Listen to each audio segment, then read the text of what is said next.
Call me the Iceman, dude. They call me Iceman, Iceman, no more Mr. Nice Man, bro. What is good? Can I get a yo, please? SNG Jackie, thank you for the 45 months. AIDS Hole, thank you for the 20 months. Blitzkrieg, thank you for the 23. I Like Bugs, thank you for the 36. Drew from Saul, thank you for the Prime. Rocks, Rock, thank you for the 10 months. Hey, yo, hey, yo, hey, yo, hey. Of course you like the new Drake songs? You're fake, bro. You're fucking fake. We already watched the whole album on stream and fucking hated on it, but you don't know that because you don't know shit. Hey, what's going on? Redacted, what's good? Mr. Matt Lloyd, thank you for the Prime. Iceman, relax. Iceman, cool down. Iceman, chill. Bro, I'm stealing it from Drake, bro. I'm the Iceman. All right? Album of the year, bro. There's 3 of them. Which one? Zach Exodus. Thank you for the 8 months. Atrioc. Do you think you could get Massie as a guest now that he has nothing to lose? Maybe. I mean, maybe. We got Rokana. It can't be that impossible. He just doesn't seem to... He doesn't seem to do any interviews that aren't Kentucky or conservative. I don't know. I didn't see him do like a lot of... DX Max Air, thank you for the Prime. Lurking Penguin, thank you for the Prime. Z Gillard, thank you for the 32 months. You should look at my previous measure. I think it's a funny story. What do you guys think? Chat, what do you think? Do you think it's a funny story? It looks like it got timed out. No, you got banned. You got banned by Yeti.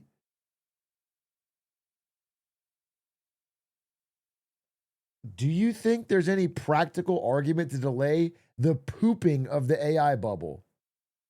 That's your funny story? You said pooping and you spanned like 100 times. I'm banning you. I'm banning you, bro. Oh my God. Oh my goodness. Big A, do you think a Frenchman who loves Mao being the best basketball player in Omen for the end of America? Maybe. Maybe Wemby's the end times, bro. Maybe Wemby's the end times. I'm actually, it's funny because, I'm talking about other things for a second. Then I'm going to crash out about the Massie stuff, but I'm holding it in. I'm holding it in. Where's the Wemby thing? I wanted to show you guys. Wemby. Yeah, this one. Look. Wemby recorded his POV with a phone. This is so stupid.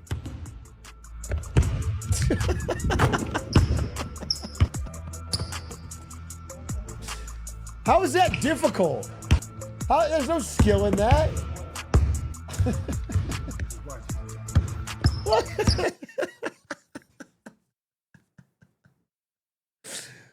What you gotta worry about? The other guy comes up to your knees, bro. What do you gotta worry about? Blocked. Oh, whoa. Skillful blocked. Back up. It's like you're playing with kindergartners. Fuck. Lakers gotta lose to this for 10 years? For 10 years? My country's in the fucking shitter and my team's gonna lose to this for 10 years? Oh, God damn it.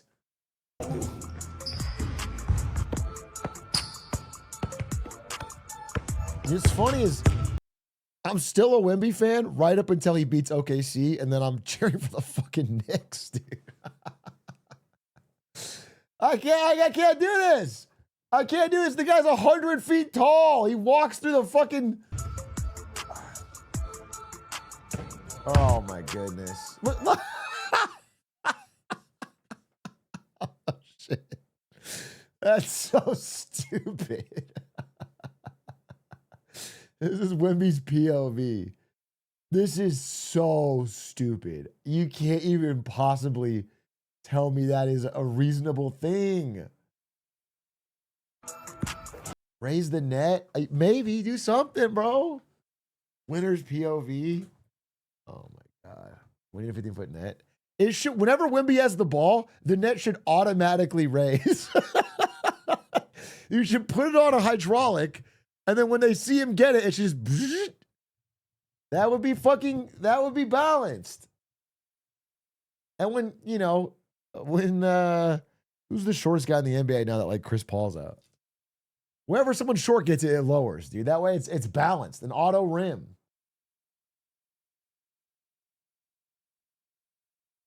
Power creep? It's power creep. It is power creep. Watching Wemby play is I think everyone is in the honeymoon phase. Even me, when I watched that last game. It's the honeymoon phase where it's like, holy fuck, this guy's awesome. He's an alien, he's a video game character. It's gonna be such a problem in like 2 years. It's gonna be so disgusting. Does NBA need a height cap? No, we need to. Someone in chat, as usual, had the best solution. And I praise my chat for always thinking through the issues. Chat said every team has a height, a total height they're allowed to have. And so they have to distribute it to their players. So if you have one tall guy, you have to have one short guy. You have to balance it. You have a you have a height budget. Yeah.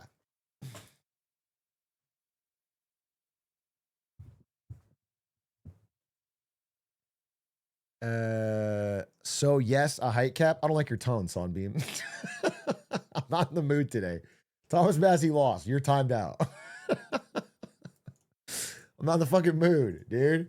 No need for that fucking snarky ass tone. Okay? God damn. A slam dunk watch along with chat would go so hard. Guy at the function trying to suggest his personal niche interest. Dude, I think us all going bowling would go so hard. No, I don't think so. I think it's just something you want to do. No, dude, I don't need to do that. How's everybody doing? I'm I'll hold off on my crash out for a second. I'm holding off my crash out. How's everybody? How's your day going? How's your regular life going? Anybody get any jobs? Anyone get a birthday card from their grandma? That was very sweet. What'd you get? What happened in your day to day?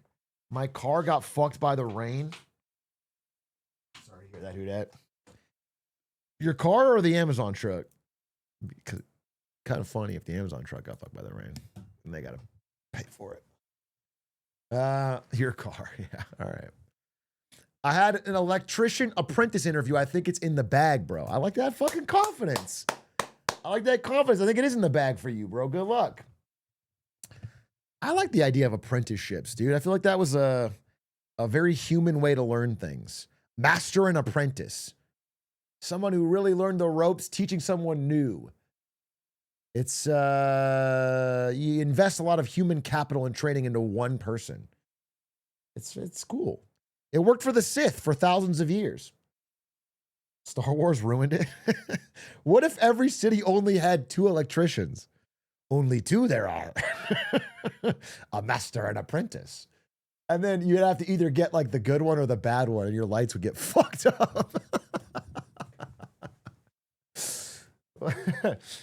Yeah, that'd be kind of sick, bro. You'd have to fucking coin flip. And they would make insane bank because there's only 2 of them. So you have to kill our masters again. Yeah, at the end, you know, after they get old enough, you'd have to shock them to death in a wiring accident to take their mantle. Atrioc, please wish me a happy birthday this Friday. I beg you. I'm sorry. You pre-asking me to remember your birthday. I was going to give you a happy birthday now. I'm not going to do it on Friday. You want me to unprompted remember this? See you in chat? No, dude. First of all, it's not the year of kindness. Trouble, can I wish you happy birthday now? And then you play the clip on Friday? How about that? Who even knows if I'm going to be live on Friday, bro? No, you have to wish it on Friday. All right. I'm going to make a note. Notepad. Notepad. Friday. Important. Wish Treflo a happy birthday. Don't forget. All right. That's in the notes. That's in the notes, folks. That's in the notes. No fucking way that's getting skipped. Once it's in the notepad, it's ironclad. It's locked in.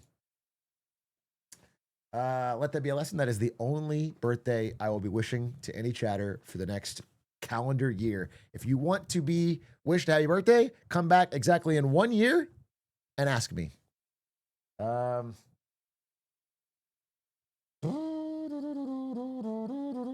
I think watch the Hope trailer. I think you'll love the trailer. I'll love the trailer for Hope. Okay. Sure, fuck it. Why not? I like movie trailers. Okay. While we're filtering in and figuring shit out, this is the trailer for Hope.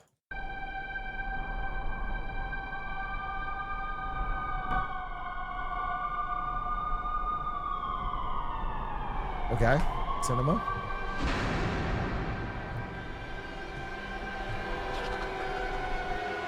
Korea. Apocalyptic. Shit's gone bad. This is what Korea looks like when Faker loses. The riots they have there, you don't want to be around.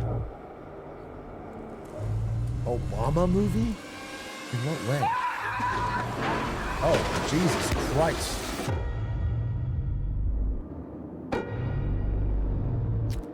Okay. Okay.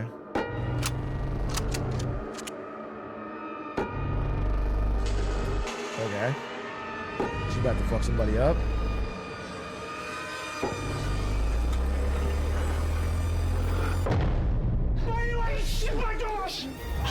Oh, damn. It's like a monster movie. Oh, creepy. Oh, wow.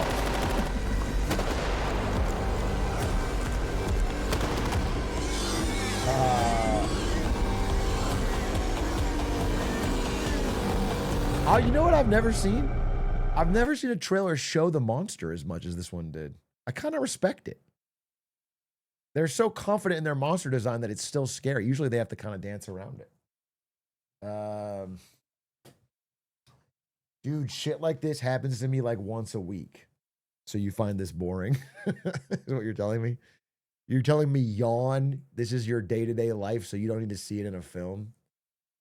All right, I respect that. Well, I'm sorry. It doesn't happen to me that often. I've almost never am chased down the street by weird blood monsters. So for me, it's like, oh, it's kind of interesting. It's like, whoa, what's going on? I want to learn more about it.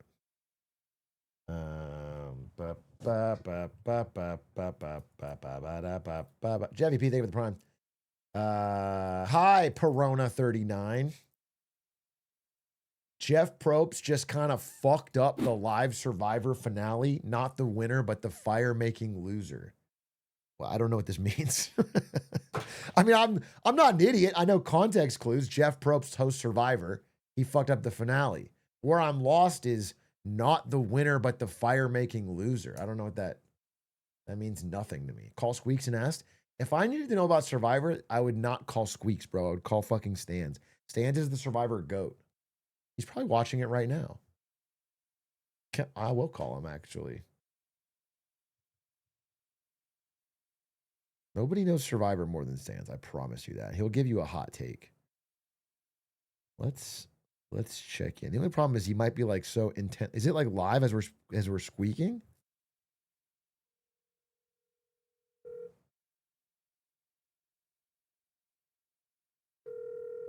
Spoiler, spoiler, spoiler, spoiler.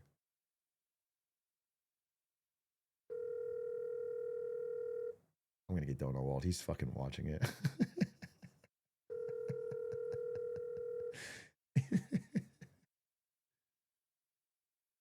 I'm getting airballed, dude. Oh.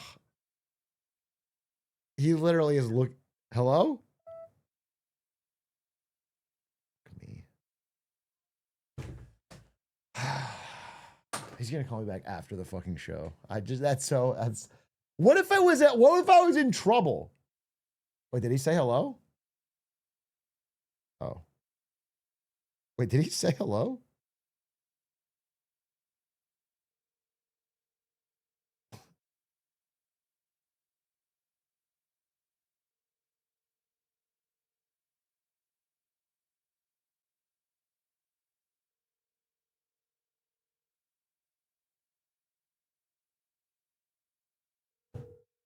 He's not answering. Fuck off. Oh, what a L. Now you know how it's like in chat when you ignore our sub. No, it's so much worse. It's so much. I'm not just subbing to stands, bro. I am a stand sub, actually. Hey, Big A. My GF is struggling finding a job in marketing. She has previous experience as a social media manager and mom and pop PR firm in a nonprofit. She now 6 months out of work and really struggling. Do you have any tips? What do you? Oh, it's just such a tough fucking time, man. I don't want to give you like a trite tip. It's like, I've given my tip. The main one is like when a job goes up, you want to be one of the first ones to apply. And by God, if you can know somebody somewhere who can put a face to your name, it helps a lot. Those are two things that are just proven to work, but it doesn't mean that it's a guarantee. And certainly not in like a social media manager role. Those are just tough. It's tough. You know what you should do? Here's an honest piece of advice.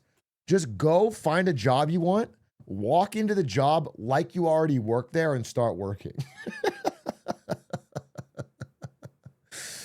Just like go in one day and bring donuts or whatever, like put them down. Hey guys, how's the weekend? And then just start typing up some social media posts or something.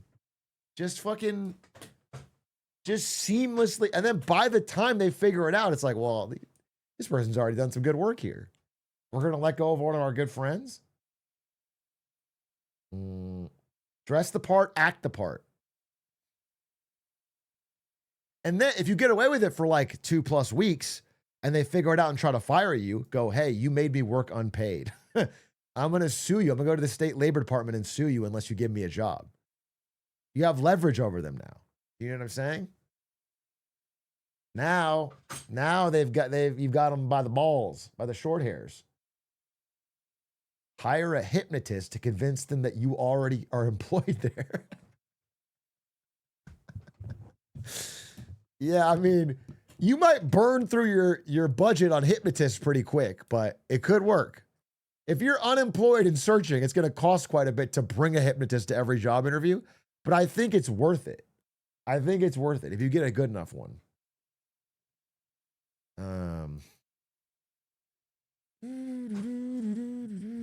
Is chat too young to know this is Seinfeld? I think they mentioned it, but I think the Seinfeld one's a little different. The Seinfeld one is he got fired. No, he quit. In Seinfeld, he's like, I'm fed up with this job. I quit. And then he realizes he needs the job. And so on Monday, he just shows up and is like, back to work. Pretends he didn't do that. Which Larry David famously did in real life on SNL as a writer. He quit and then showed up the next week and kept writing.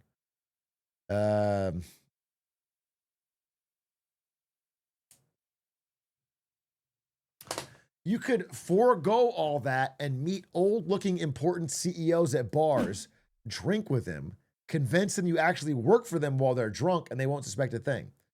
No, it's a really good plan. It's a really good plan. The only shortcoming in all of these plans, including my own, is that you don't get a paycheck, so you're just working for free. Like, even if you convince somebody that you work there, you're not in the system being paid. So you're getting paid in experience, but you know, it is like an internship. What if I pull some kind of face-off situation? It's interesting. So you're saying you're going to break into somebody's office, kidnap somebody who works there, cut off their face, cut off your own face, switch them in a lab, and then take over their life. That doesn't sound like a bad plan. It sounds like you've got it all figured out. I mean, it worked in the movie. Why wouldn't it work in real life? It's a pretty simple, honestly. Easier than finding a job.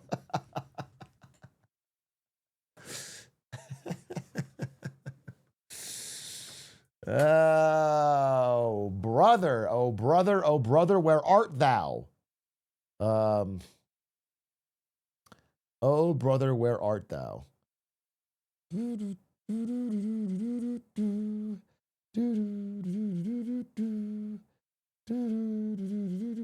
Kramer fired clip. Oh, I don't know. Hey, Atrioc, long-time viewer, first-time commenter. My BF introduced me to you a couple years ago. Now we watch your YouTube streams every week. Want to know your thoughts on balancing debt and improving public infrastructure in the U.S. Here in Seattle, we're building out a regional transit. This is a long message, but the debt is ballooning. We have 30%. Try to hit allow. No, I lost the message. Oh, I lost the message. I lost your message. I'm sorry. I think you had the right instinct. I'm sorry. I didn't. Do you have any advice on being an adult? I got my first job after college in engineering. I'm sorry. You're asking advice on being an adult. You have a job. You graduated college. What do you want me to tell you? What do you want me to tell you? Honestly, you're fine. What are you bragging, or are you like what do you need from me as your streamer? What could I possibly tell you? To get an air fryer? Yeah, get an air fryer. Find get a dog, get a hobby. You got a job, you got an air fryer, you got to fucking get a Costco membership. You know, maybe get a 401k juicing. It's, you know, it's not that crazy. Chaos Walker, they have the 39 months. Hey, Atrioc, I just started my first job out of college this week. Longtime fan, will donate subs when they get my paycheck. Like, it's so funny. You said it like it's expected. It's like, well, now I've got my job, so now I owe you the cut. And it's like, you do, but let's not make it a big deal. It's not like, yes, I will be expecting it. I do keep track of all my chatters and whether or not they're employed. And if you are employed, it's because of Big Eclipse. And so you have to fucking pay. No, congratulations on your job. Sincerely, that's really cool. The other chatter's message was, what is your opinion on the fact that debt, bad, public transportation good? There's no solid, there's no like, this is the right answer. The truth is that going into debt for some things is okay if they are net benefits to society that would lead to economic growth in the long term. The problem is, this is the problem, you cannot trust politicians to make those choices because they will always waste it. They'll pick the wrong fucking thing. So, you know, you just gotta be careful with it. You gotta be careful with it. That's the fucking problem. And the amount matters. Is it a fuck ton of debt and takes 30 years to build, or is it a limited amount of debt and it takes a few years to build? Again, I mean, they issued bonds to build the highways in America, but relatively, it's not a lot of debt, and they paid them off on time, and we got highways out of it. You know what I'm saying? Like, it's like, the answer is, it depends, like most things. And it's really just about having intelligence and non-corruption and a focused goal. That's like the main...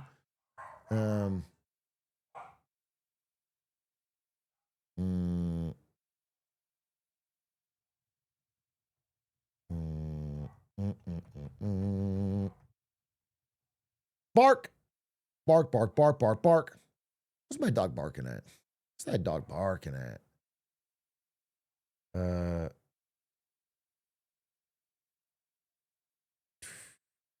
We've seen a massive increase in dovish language on Taiwan. Do you think this is the contribution of the Donroe Doctrine?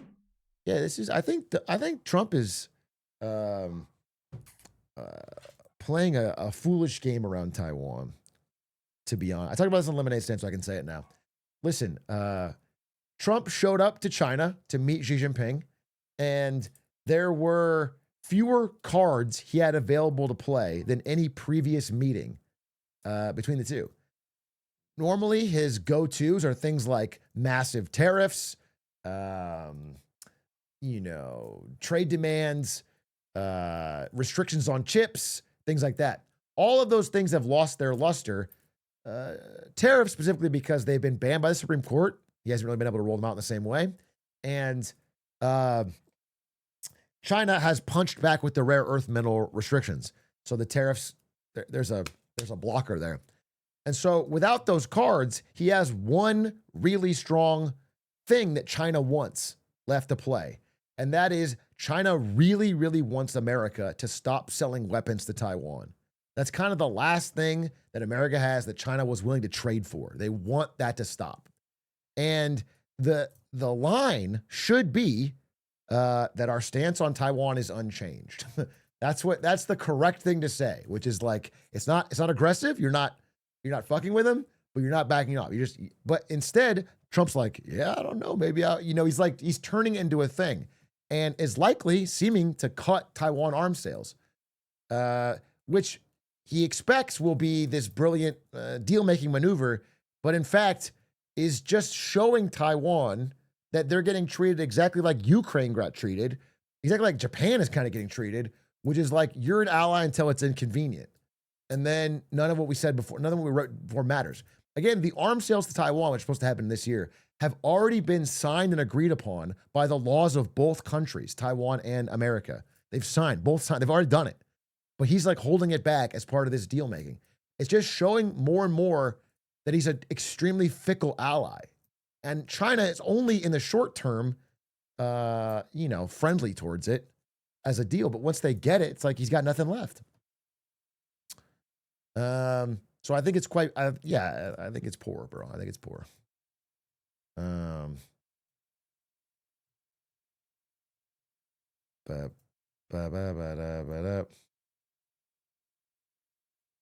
Well, Taiwan didn't have anything that important anyway. I mean, obviously, there's the angle of Taiwan having the world's semiconductor manufacturing, all the chip making, which is obviously why it's important. But like on a personal level, I just think it's fucked. I think Taiwan is like a gorgeous, developed country that's done right well for itself. They don't want to be absorbed. Like some on a values level, I just think it's like I don't like aggressive posturing by any major power. I don't like it. I don't like Russia, Ukraine. I don't like China, Taiwan. I don't like America, fucking Venezuela or Iran. I don't like any of it. So,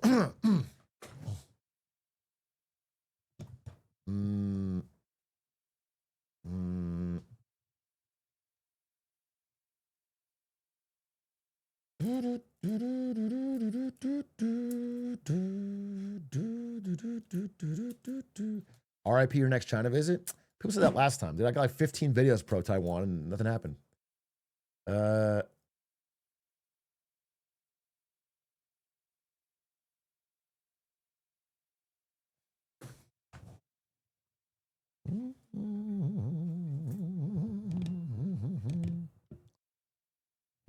Look, I don't want China to invade Taiwan, but America's one actually invading shit. Yeah, but I mean, if it happened, are you going to say something? Or are you going to do like the whataboutism? I just feel like you got to stand with it on all of them. I'm not against all of them.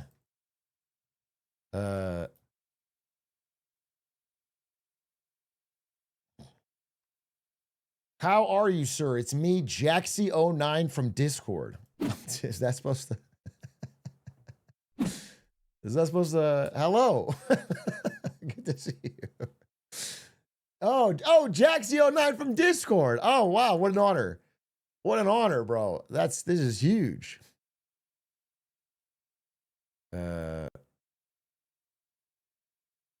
What an honor, bro. Thank you so much for being here. Hey, Big A, don't talk much, but thought I'd share a neat game. It's called Casualties Unknown, and it's a trip. You guide a little dude through cavern. Did you make this game? No, I mean, this just sounds like an indie game promo. Is it an ad? I mean, this game just came out and has 0 user reviews. Is this an ad?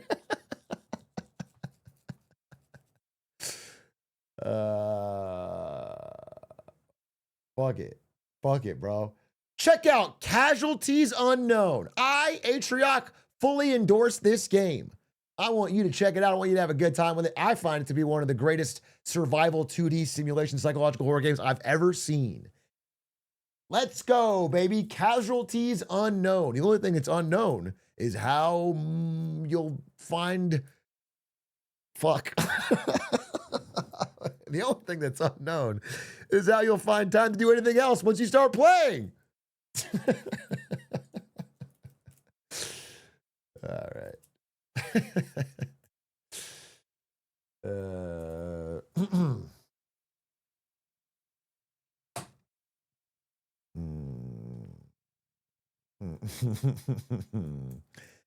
Atrioc. Bum, bum, bum, bum, bum. Ba-da-da-da-da-da-da-da.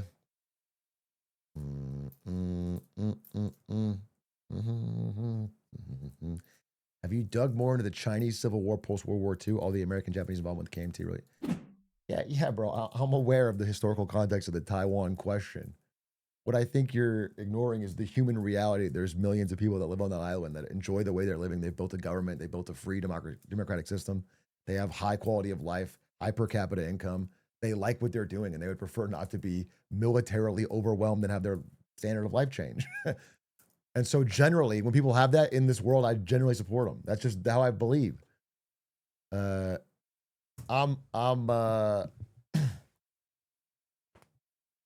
not gonna change my stance on that because of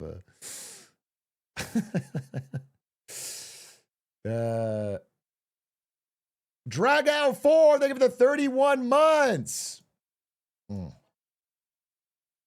I bet you support Ukraine too, you piece of shit. I bet your fucking woke ass supports Ukraine too. Gross. Yeah, you got me. You fucking got me, bro.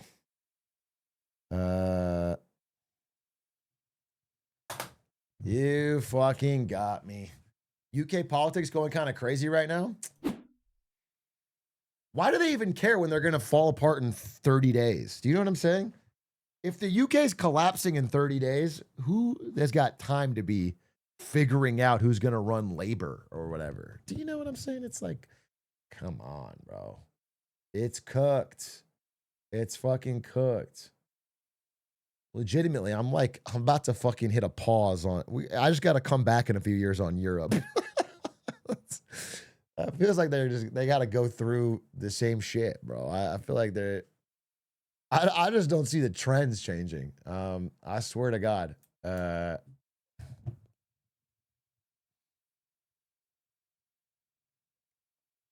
Technically, they can wait till 29. I think legitimately, this is going to sound wild, but I'm going to say it. I think legitimately, if Keir Starmer attempts to do nothing and stay until 2029, I feel like, dude, I don't know what's going to happen in the UK, but it would be the opportunity space is going to get insane. The way it's trending.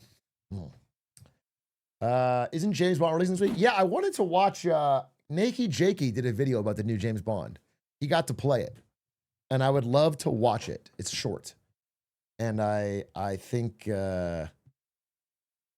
NakeyJakey's awesome, and I trust his opinion on games. He also likes Hitman, so I'll get a good idea of whether or not I like the game from him. I'm gonna play the game no matter what, as a duty to IOI. By the way, Secretly Raccoons, thank you for the 5 gifted. I'm not sure if I thanked you.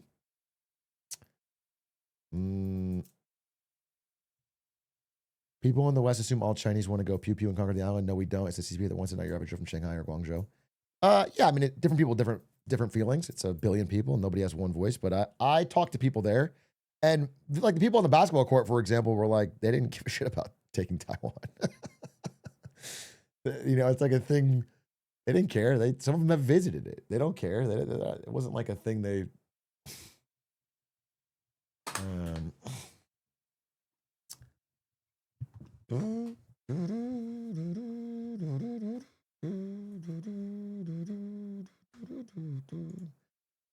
Hoopers just want to hoop. That's what I'm saying. Hoopers want to hoop. OKC's got to lose, bro. OKC's got to lose. If Wemby posterizes Chet one more time, I'll be back on the Wemby train. On the subject of Massie, don't get me on Massie. I'm gonna do a little Massie thing. Because here's the honest truth. Yesterday, I was legitimate. I'm still legitimately angry, but I was legitimately angry yesterday. Like I almost recorded like an angry offline video and decided against it. I was legitimately angry, so I'm kind of holding off for a second. I'm actually upset, and so I'm just vibing for a bit. You know, I'm actually vibing for a bit. Lady Libs, thank you for the prime. Lucama, thank you for the prime. Feos, thank you for the prime. Did you see Anthropic hitting their first profitable quarter? Dude, the amount of money Anthropic is making is disgusting. They're like one of the fastest revenue growing companies ever. Maybe ever. The business of selling AI to businesses is like the most profitable. I mean, not profitable. Profitable is the right word. Not profitable. Most highest revenue growing business of all time. It's not profitable. But man, their idea was just 5 million times smarter than OpenAI. Yeah, B2B.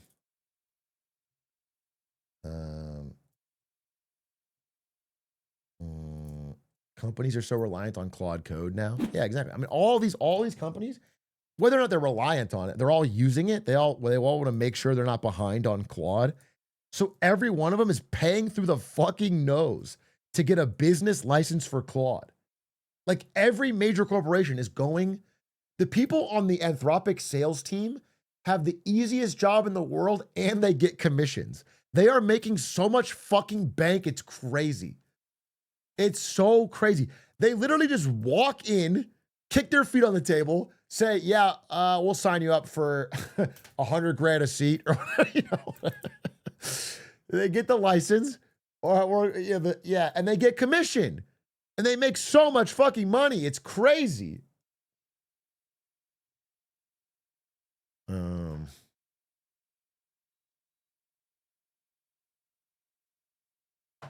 They got blackballed by Trump. They got blackballed out of the Pentagon. That's true, but that little stunt only made them more popular, to be honest. The Trump fucking them over with the Pentagon thing, forcing them to have AI killbot drones, got them a ton of name recognition and got them on the #1 in the App Store. Like most things Trump does, it backfires.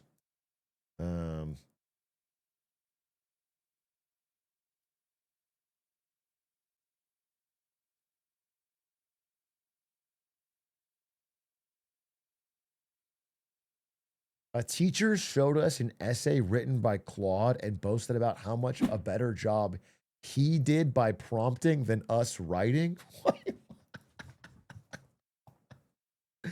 There's so much to unpack with that. A teacher prompt? First of all, why is teacher trying to show you up in the first place? Even if he wrote something, why would he be like, oh, mine's so much better than yours, the student? Why? First of all, that. And then why is he prompting something? I can't. Beast mode, not going to lie.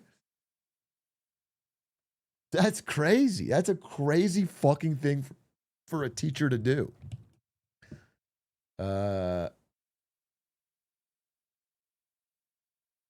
Kids should feel ashamed to be young. I think all teachers, their #1 job should make students feel bad about themselves and kind of like make them feel small and push them down. All right? That way we keep a natural order. That's a good idea. That's a good idea. That's how you learn best. Yup.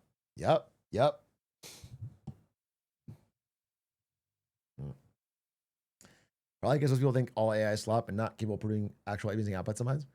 Yeah, but I think when it comes to essays, like I've said, the point of a school essay is not that the output is good. No one reads no one cares. Your essay about the fucking history of the revolution, it's not like we're hanging that up in the fucking museum or someone's going to study it. The point is to make your brain work so you can create coherent ideas, so you can structure an argument, so that later on, when you're trying to convince someone of something in real life, you don't just resort to childish insult and name call it in panic and you get anxiety in your head. You have the ability to create a structured argument of like, oh, this is the point I want to make. This is how I'm going to build it. It's the process of making it. If anything, the shitty essay is the toxic byproduct of the process. The process is the important part.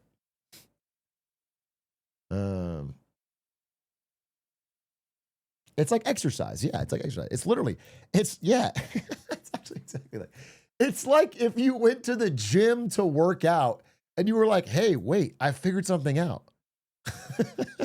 If I get a robot arm, it could pick up a heavy weight. It's like, yeah, okay, yeah, that's true. But why did you show up here then? What's the point? You personally haven't gotten any stronger. If I use a forklift, I could, yeah, it doesn't. Hey, Naya Binary, thank you for the 5 gifted. Yeah, if I turn on the treadmill, but I don't stand on it, I can turn the speed up really fucking fast. I'm just standing next to it. Look how fast it's going. Yeah, I mean, true, for sure. Well, that's not, what is the point that you've created there?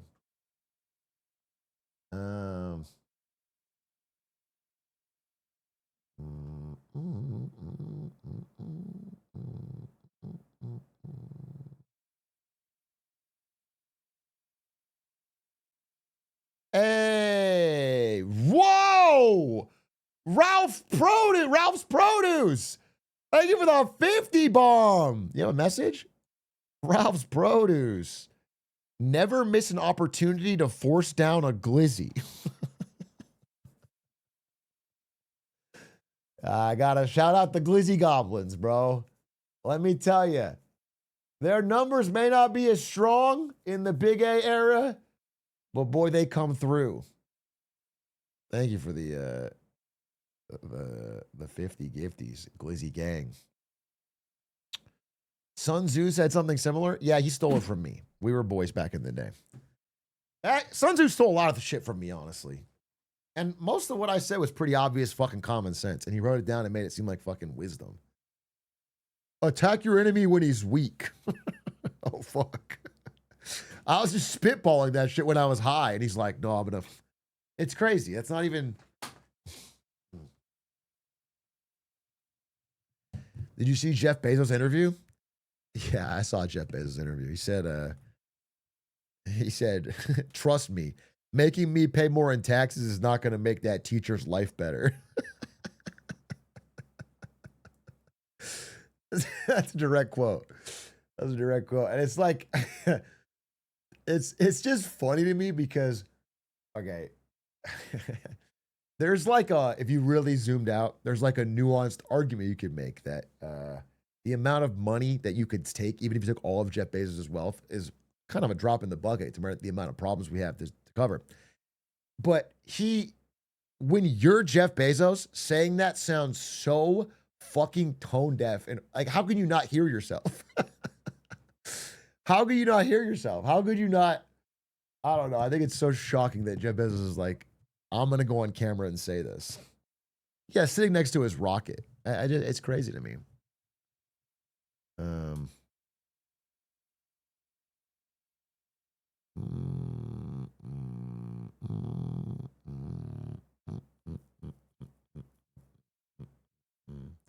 Is it cool to hate Ukraine now? I don't think so.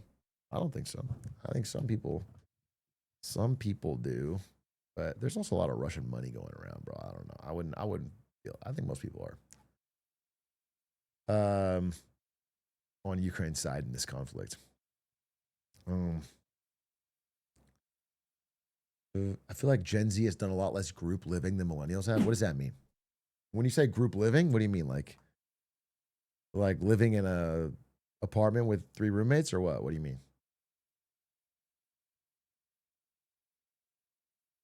You mean like a polycule? You mean like living? I think Gen Z has roommates just as much as anyone else. Maybe more. Unless maybe they're more with their parents. I don't know. I haven't heard any data of what you're saying. I think most people have roommates. I had roommates. Gen Z hasn't experienced Harry Potter houses. Oh, you mean Gen Z never lived in like Gryffindor dorm is what you're saying, like the rest of us. I see what you're saying. They weren't in the common rooms talking about Harry's latest exploits. Yeah, I see. Okay, that's true. That's true. Does it count if I refer to my parents as roommates on those online on Hinge dates? That's a good way to phrase it. Yeah, I have roommates. I live with roommates. Yeah. Yeah, it just sounds better. It's still true.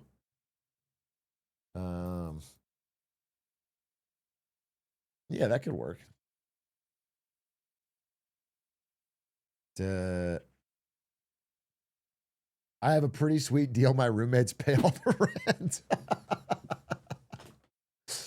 Yeah, I got roommates. Love them to death. Love them. They pay all the rent. Pretty sweet gig. Been with them since I was born. They tuck me into bed.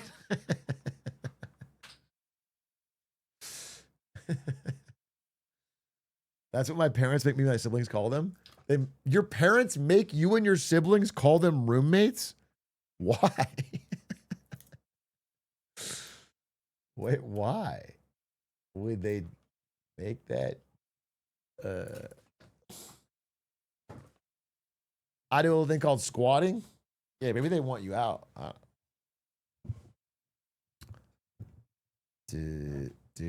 Are you doing Massie big at my Unicast about the card? Yeah, I'm just gonna wait for you to leave, Lumpkin7, because I don't like being rushed. So once you're gone, I'll do the presentation. You can watch the clip, bitch. Okay. How is this not fraud from the SpaceX IPO? Wait. Are you trying to tell me that SpaceX is not worth $2 trillion with the revenue of a 20 times smaller company? Are you trying to tell me that SpaceX shouldn't immediately be listed on the stock market as the largest IPO of all time?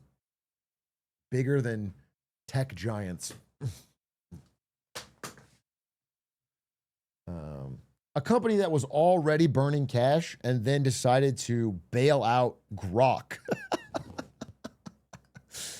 Grok and Twitter.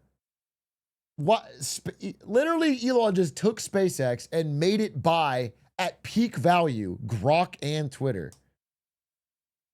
Both of which aren't making money. Still.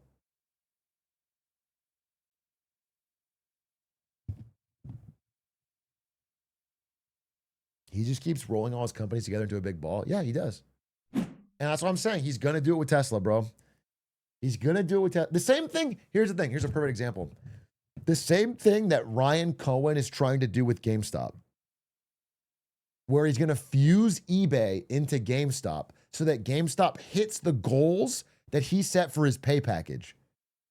So now GameStop has grown its market cap a certain size, largely through debt-fueled purchasing of a much bigger company.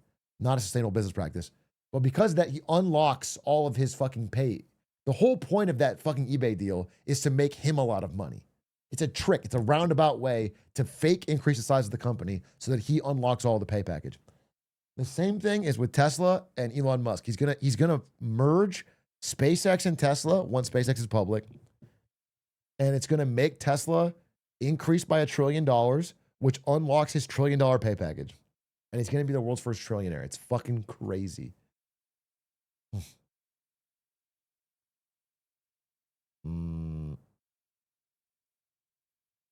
Why would the board allow that? Dude, you should be questioning. I mean, the lucky part is they even had a rule. They didn't just give him the trillion. The Tesla board is like his fucking brother, his friends, people that have all made their fortune off of his fucking connections, and the board has no oversight. It's the most stacked board.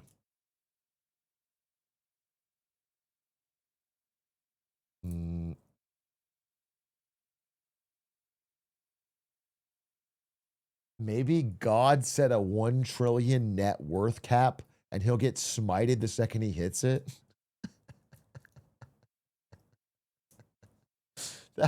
We're banking on that.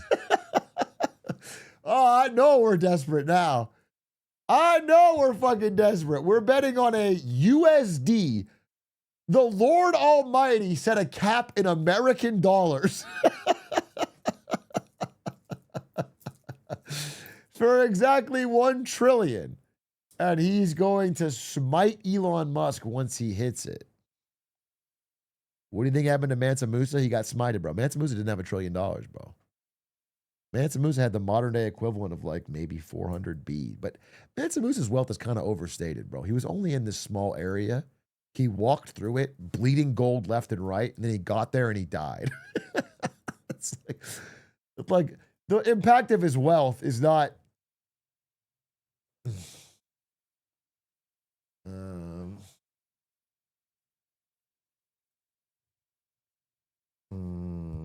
Aura? His aura might have been one of the highest I've ever seen. Atrioc, interested in your take on the necessity of creative destruction and sorting out current political and economic crises. I've lost faith that today's society can solve today's problems without some sort of massive economic shock or violent conflict. Is it better to try to stop it from happening or work to bring it about?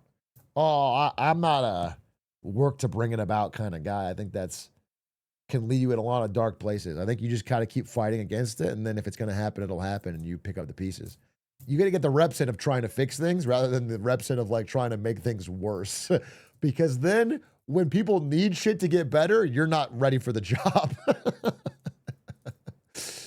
I think accelerationist people are like, they're going to be, if they're serving a societal use, it'll be really useless really quick. It doesn't take much effort. If anything, accelerationism seems like the laziest outcome because it's like, shit's already bad. What if make my life goal to make things bad? It's like you're coasting. It's like, have you seen the gif of the guy?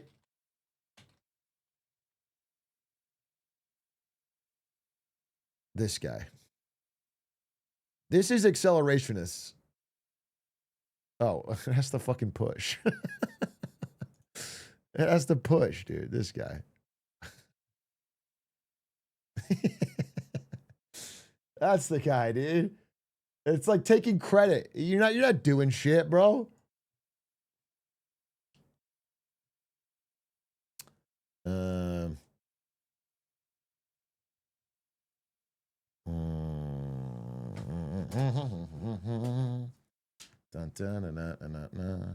Why is your mic so loose? Why is it all dangling? I don't know. Probably use it a lot.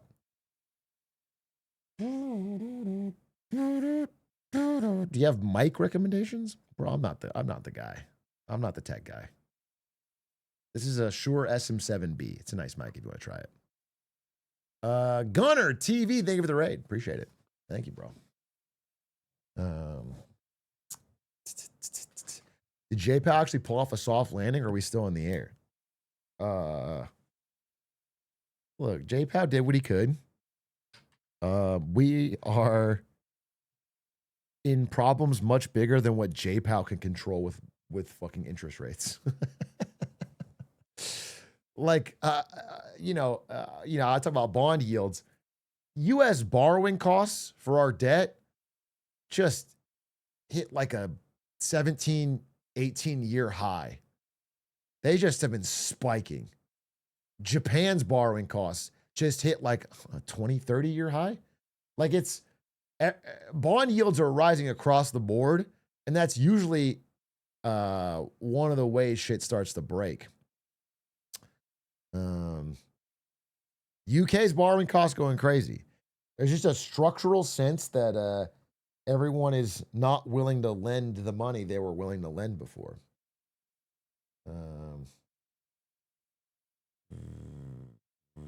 except for China. Well, China's a bit different. China's bond yields are so low, but largely because they are like, it's not other countries loaning it to China. It's that Chinese households have a lot of savings and they have nowhere to put it because they used to put it in real estate. That's popping. They can't put it in the stock market because it's been flat for 30 years. And so structurally, they all go in the bank, and the bank is forced to dump them all into Chinese government bonds. So it's just structurally taking all the savings of their country and giving it to the government to borrow a lot. It's not, I think it's the flip side of America, and it's also bad. I think they're both, but,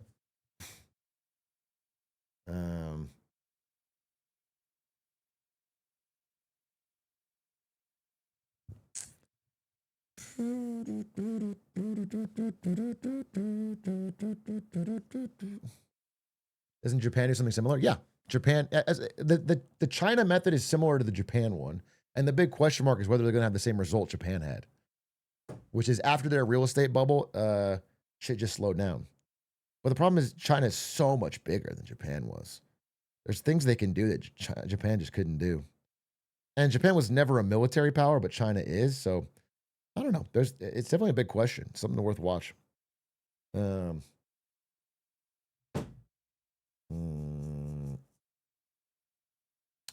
Low-key MT fixes all this, but y'all won't listen to the truth. You're just baiting me, Crane. I know what you're doing.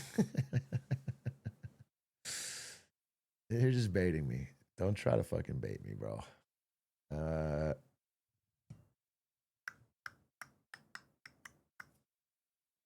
Is this sustainable for the stock market to keep growing when the economy goes to hell? Well, actually, I mean, a couple things. A couple things can make it stop. One of them is if bond yields keep rising. So let me explain what that means. Just real quickly. I think it's worth knowing. Like, what could make this break? We don't know. No one ever knows. There's a great book, Devil Tank the Hindmost, about all the different bubbles and shit like that in the history of all stock markets. You'll never know, bro.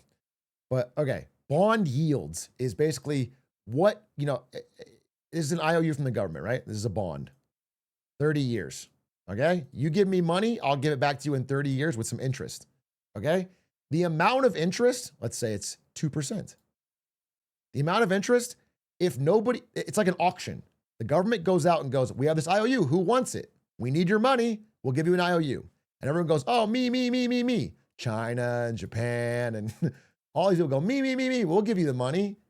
But if nobody shows up, then they have to raise the yield. So they go, okay, nobody wants this. How about 3%? Nobody wants this. How about 4%? And every time you do this, the costs of running our government go exponential. Okay? Because we fund a lot of our government through debt. And so if we have to borrow at these higher, it's like running your life on a high interest credit card. It's like, it very quickly becomes unsustainable. The interest payments just eat you alive.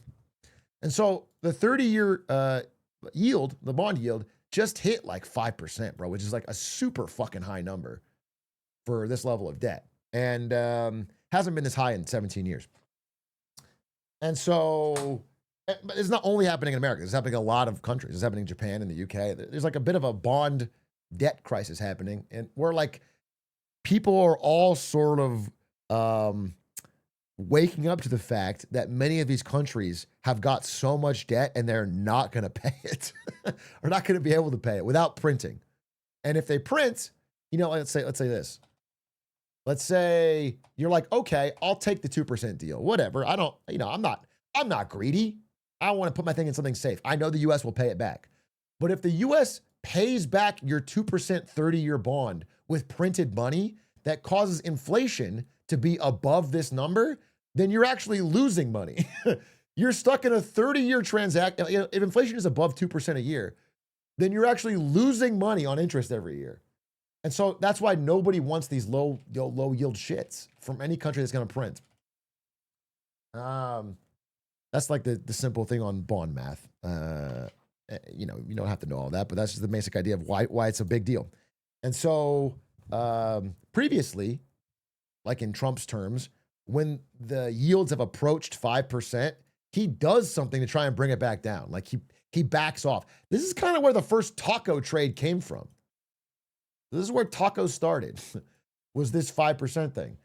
But the problem is, whether or not Trump backs down now almost doesn't matter because his ability to back down is limited. And that's why the new trade is the nacho trade. The nacho trade is not a chance Hormuz opens. And that means it doesn't matter what Trump says or does, they can't get it open. And because they can't get it open, it's causing yields to spike, oil to get more expensive, inflation to rise, all these things. Like he can't, whether or not he goes, uh-oh, just kidding. He can use his words all he wants, but the amount it can affect the market is limited. And so bond yields are trickling up, oil prices are trickling up, and all this is happening. That's sort of the, the long and short of what's going on right now. It's why the market's like really dizzy. Anyway, your question was about stock market. So if these IOUs, and this could be not just America, but anywhere, if these IOUs start to get high enough percent, let's say it goes 5 or 6 or say it with me now, 7. If these get high enough, well, then they become, listen, these are guaranteed. If this is a 30-year, 6% guaranteed, like for a lot of investors, big money investors, that's like, holy shit. Like I can just put it in that and not think for 30 years. I don't have to worry about a stock going up and down. Like it's worth it. And so if these get high enough, a lot of money starts to flow out of the stock market and into bonds structurally. So that is the thing that could start like causing a release in the pressure valve of this huge surge up in stocks. That's one thing. The other thing is that,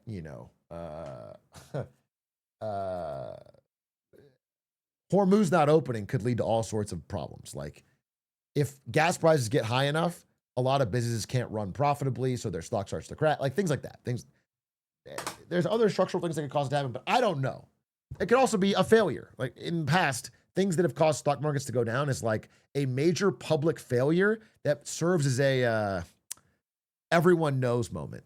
So for example, like Bear Stearns in 07. Bear Stearns. My handwriting is terrible. When this company failed, it went from like, oh, there's trouble in the housing market to like, holy fuck, everyone panic, get your money out, And then because Bear Stearns stock went to fucking zero, went bankrupt, everyone was like taking a close look at other stocks they held that had any risk. And they started to sell them to get out of them in case this has happened. And it causes this panic recursive sale. So like, this is a random example, but like if Carvana was found out to be a fraud, which it is, and the stock tanked, and everyone goes, whoa, what the fuck? And they start looking at other companies that are like tied to auto loans, and they notice like a bunch of bad auto loan debt is on bank books or whatever, and they start pulling out of bank stocks, and all these things could happen, right? Or if, there's a really weak IPO for an AI company, or if one of the big AI superscalers reports a really bad quarter, which by the way, is not happening and has not happened. I do want to say NVIDIA had a blockbuster quarter today. The money being made, here's the thing. I don't know how long. I really don't know. AI, it's going full speed ahead, to be honest. Anthropic's making money. NVIDIA's making money. I have a chart here I really want to show you that kind of shows, this one right here. Like, is this going to show?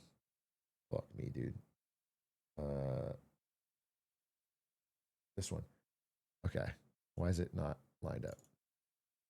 So like, it's like not even these companies making a lot of money. It's these companies. These companies are just printing cash. All these picks and shovel companies. Right now, the AI bubble is a massive transfer of money from these companies to these companies and to stock investors. It's crazy. NVIDIA, Samsung, SK Hynix, Micron, TSMC are just, like at the end of the day, walking away with real hard cash. They're getting paid through the nose for memory chips, AI chips, data center stuff. Like they're making fuck you money. The Korean economy, the Taiwanese economy are both surging entirely on the backs of these companies because all the tech companies in the world are just funneling cash into their hands, handing them bags after bags, billions of dollars. So yeah, I don't know. It's a very weird time. It's a very weird time. The workers get paid shit. Their workers get paid okay, but they want a higher share as they should rightfully demand. The Samsung employees are going on strike. I've supported it. I made a fucking couple posts about it. I really want Samsung strikers to win because the windfall profits that Samsung has made are astronomical. They're like, they could pay every employee like a $400K bonus and still have their most profitable quarter ever. Something like that, like something absurd. It's like truly crazy. That's how much money is being made. When are you watching Spurs OKC? Wait, is it almost over? I guess I could watch the ending, but I'm kind of in a flow here, and I have to talk about Massie. It's Q4, 10 minutes. I really want the Spurs to be up 2-0. That would be so awesome. Fuck OKC! Fuck! Please, God, give me one. Thomas Massie lost. Just give me an OKC loss. God damn it. Please. Okay, let's talk about Thomas Massie. Look, I almost made a clip yesterday offline because I was genuinely angry. I'm angry about this. I'm frustrated. I don't know how else to say it. This is a frustrating day in politics, and not just from Thomas Massie. I think in that 24-hour period, there was actually so much bad shit coming out of the political apparatus of this country. And it was legitimately, I think I'm an upbeat guy. I think I come on here and I laugh and I tell jokes and I try to keep people informed of the news and I can balance it all. I think a pretty good mental on this stuff. Yesterday was frustrating. And I want to go through a couple reasons why. Okay. So the main one, and there are some reasons I'll say at the end that I'm a little bit hopeful. Okay. And I'm going to talk about that too. But I'll explain my emotional process here. Look, can I pull up? Thomas Massie lost pretty significantly to Ed Galreen. This guy who's an empty shell of a man, a total ghost who showed up to 0 debates, had no stated policy positions other than I like Trump and Trump likes me. I mean, he legitimately had 0 platform and he just showed up, said, I'm a Navy SEAL. Don't ask about my past. I like Trump. And that's what he ran on. And then a ton, millions and millions of dollars, the most expensive primary ever, outside money flowed in, helped him buy misleading AI-generated ads that attack his opponent, and he ran on that, and he got to a win. And that's just frustrating. If you break down where the donations came from, small dollar donors, individual donors, Thomas Massie outraised him 10-1. But outside money was so fucking massive from Trump's PAC, from AIPAC, from the Chamber of Commerce, from big interests that had a lot to gain from having a independent voice silenced. And that's frustrating. And the energy difference between the two parties was massive, okay? Look, this is Thomas Massie's losing speech. This is when he lost. Massie, Massie, Massie, Massie. This is Ed Galreen's victory party. It's like 30 people.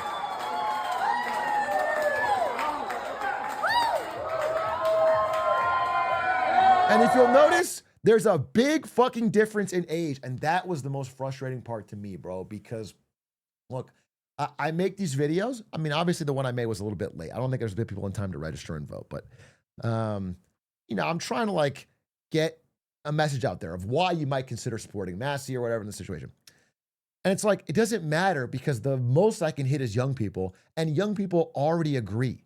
So when you break down this primary result by age group, it is so fucking stark as to who is holding back our country from making any sort of progress. Okay, ages 26 to 35 were a whopping plus 56 for Massie. And this is all like working age people. People who want their country to go a different direction. They were plus 56. He won every age group under 55 by huge margins.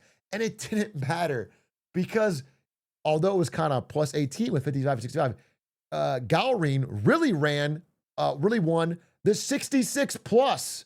This group, 76 plus went plus 33 for him. It's wild. Dude, I literally think You know how for the first 18 years of your life, you're not allowed to vote? I think you shouldn't be able to vote for the last 18. It's so frustrating. He has an overwhelming iron grip, and like it explains why this strategy works so much, because this group of people just, I mean, I'm not going to stereotype here, but this is a plus 17 rural county in Kentucky that is plus 17 Republican. And they get their news from Fox News. And Thomas Massie was banned from Fox News. Despite previously loving him, they banned him in the last 18 months from appearing on Fox News. They cut him off, and then they ran a bunch of TV slop ads making him out to be the devil. And like those things combined wins you the boomer vote. It doesn't win you any other vote, but it can win you the boomer vote. And that allows money to have so much impact on our politics, because you can just sway this boomer vote. Now, again, listen, I'm 99.999% mad at this fucking group and what happened here. That's where most of my anger is. But if I could like entreat you to do a message that's really important to me this year that I've been saying again and again, I looked into this. Registration rates. The reason, like, if every member of these groups voted, this would be an overwhelming victory. But this group, the bottom group, the old group, registers at such a higher rate. They register to vote at like 4 times higher rate, dude. They just register so much more. And so this boomer focused slop just gets you more votes per message. And so I just really want people to register. I mean, voter registration by age is just so much lower for young people.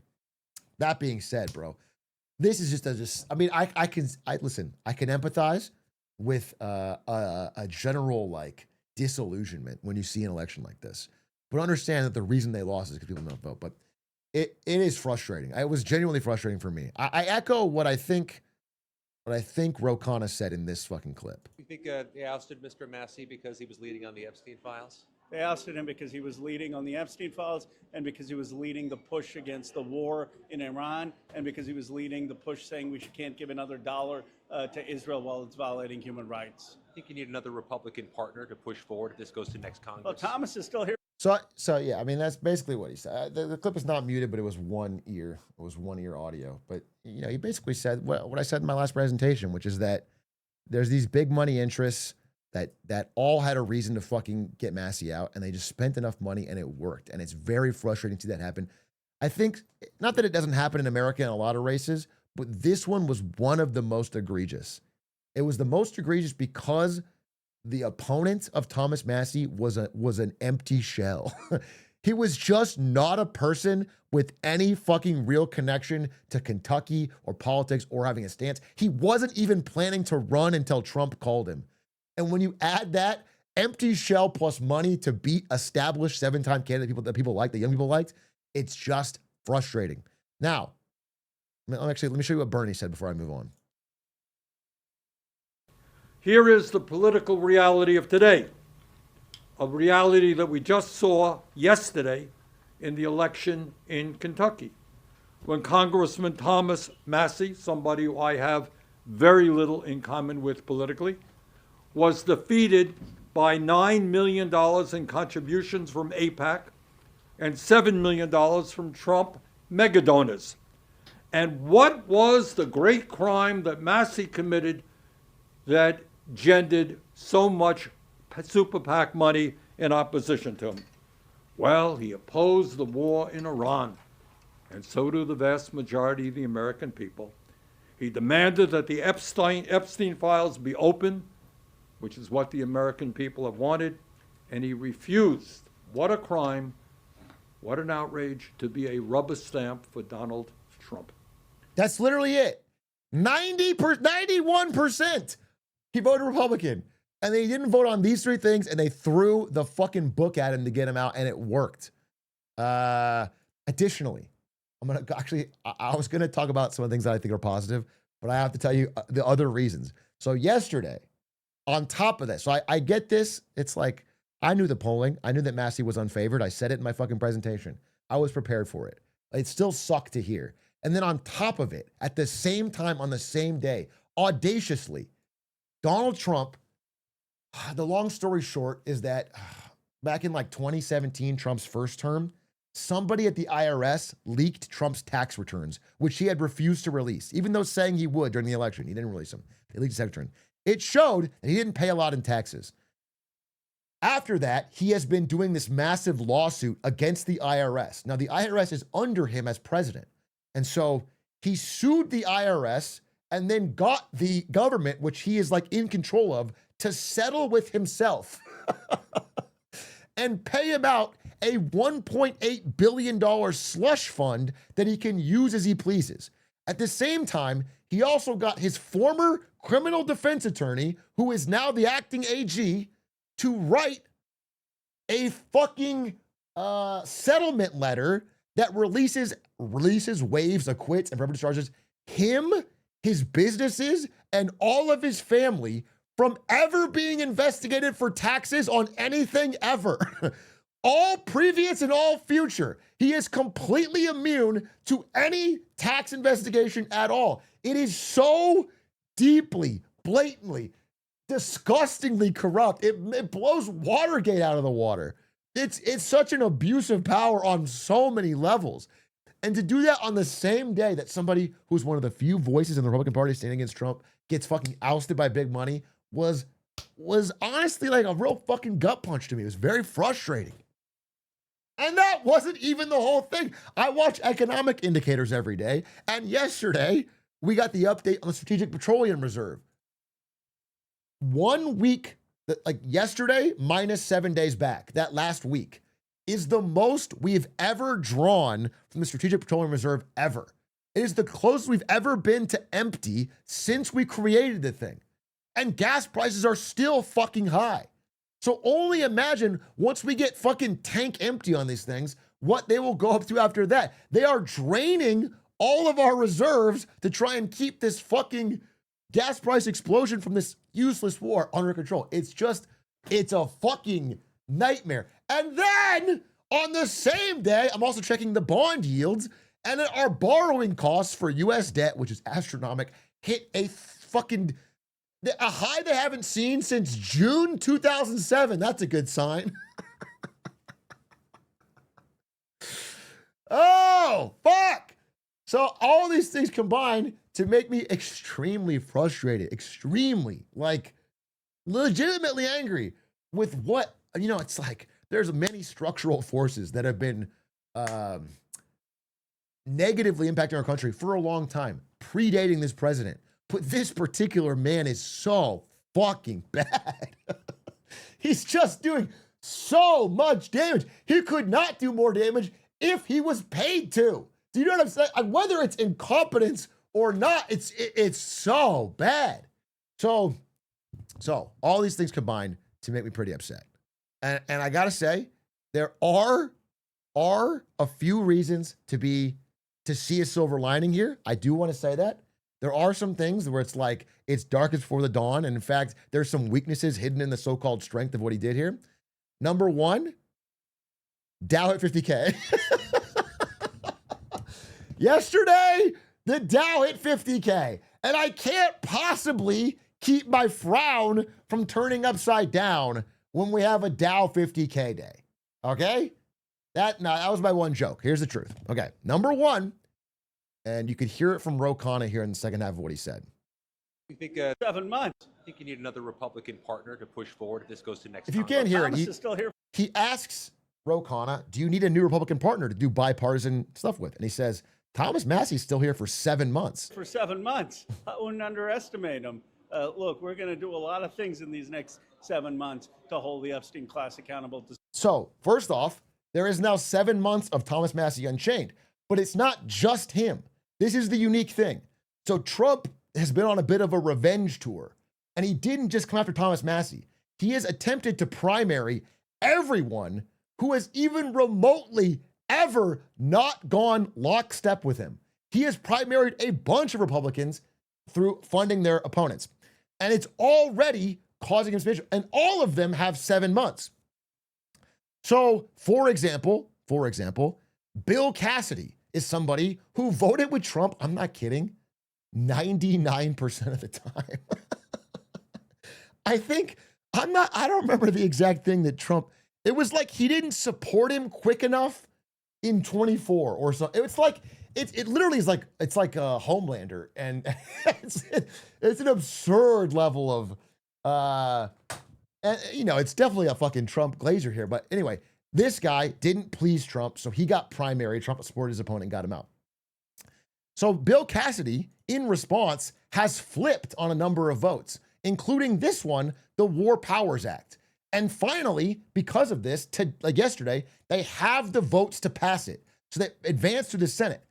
So I'm not going to say they have it, but they have a better chance of passing the War Powers Act. I think it still has to go to the House. So we'll see. I'm not sure it passed the House, but they got to the Senate. Anyway, they're making progress. And the idea is if they pass the War Powers Act, they can finally have a congressional limiter on his ability to continue waging this completely unpopular and stupid war. Additionally, that's not the only thing. He has also withheld a crucial vote that Trump needs for his fucking ballroom. So he may be able to delay the funding for that for at least 7 months, okay? Or something to that. Additionally, and more importantly for the long, these are all short-term things which are helpful. It is helpful that people actually flip once they're no longer in Trump's good graces. But on a longer term, Trump kind of overstretched here in Texas. So he primaried the guy that was probably gonna win Texas. This guy who is gonna win Texas, John Cornyn. How do I say his name? John Cornyn. This guy has won Texas for the Republicans since like 2002. Okay? He's a solid rock. But Trump wanted this guy, this fucking weirdo, Ken Paxton. Ken Paxton is not nearly as popular, but Trump has forced him through the primary. And so very likely, better than any chance ever, the Democrats are very excited because they could flip Texas. John Paxton is going to go up against Tallarico here, who has a lot more energy, a lot more youth support, is raising more from small. Like, there's a chance. I'm not saying it's happening. I'm not going to get my fucking hopes up. But you, if you were living in Texas, could actually be a part in this. But this is the weakest opponent they've ever put up. This Ken Paxton is not one iota of name recognition or popularity. So there is just a general sense of like, look, this guy, John Cornyn, who didn't get endorsed by Trump. This is the guy I was thinking of, by the way. He said this senator didn't support him when times were tough. AKA, he backed him a little too late during Trump's 2024 presidential run. He voted with him 99% of the time. It's insane. So this purity testing for Trump super loyalty is getting to be a smaller and smaller square. And if you're not fully on it, your entire political career gets kicked over, which means there's an incentive to defect. There's an incentive at least to find another way out because you're eventually going to get fucking collapsed. So look, I'm not going to paint this as a super hopeful thing. In the short term, I'm extremely frustrated. I really am. And all I can tell you is that I am going to do my fucking best this year particularly to try and get people to register. I'm not an expert on this. I don't know what's the best way to do it. Whatever I can do to get someone in my community to do it, if I have to fucking answer a question if you prove you registered or whatever, or I have to sign something I'm going to do it. If I have to record a fucking cameo of everyone that registered, I will do it. Whatever I can do. I want people, if we can get a few 100,000 more people to register, it will be awesome because I legitimately think it matters. I think the boomers are outnumbered, but it's like the fucking end scene of Bug's Life, dude. They're outnumbered, but they have used the way things are to keep people from fucking realizing that. They don't vote. They don't fucking vote. People just think it's not worth it, but they overwhelm them if they actually do. And I really, really want that to change. Because if it doesn't change that way, then it'll change a much more fucking violent way. And so I'm very, very focused on it. It's my focus mission for the year. I think action beats anxiety here, and I'm going to try and do that. But I don't blame you if in the last 24 hours you felt frustrated, because I did too. I felt really fucking bad about it yesterday, and I'm trying to move on. That's my update. Thanks for watching. Sorry, this is the news. I'm sorry. I have a more interesting business story tomorrow, but this is what we got for today. Me crashing out. Okay. That's my fucking follow-up to Massie, dude. I don't know. I just want to tell you what happened. How did Wemby do? How did Wemby do, bro? Now let's do 12 hours of monkey ball. Tell me OKC didn't win while I was fucking ranting. Fuck. Fuck. Fuck.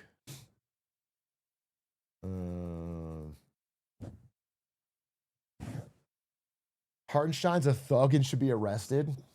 Yeah, maybe. Maybe. Lou Dort should be arrested. Tell you what, Trump. You arrest Lou Dort, we'll call it even. Okay? We'll call it even on the IRS slush fund. No fucking. At the very least, give me some fair basketball.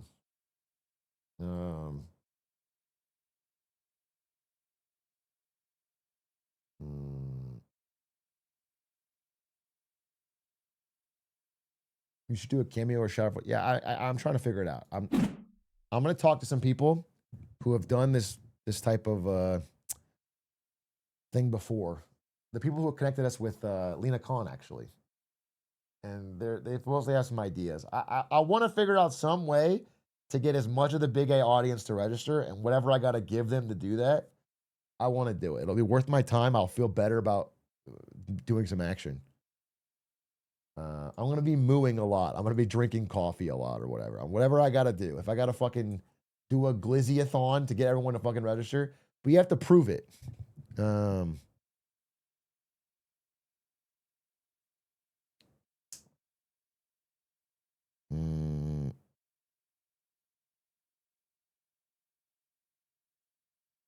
Are you going to really cheer for Barack Hussein Wimbenyama?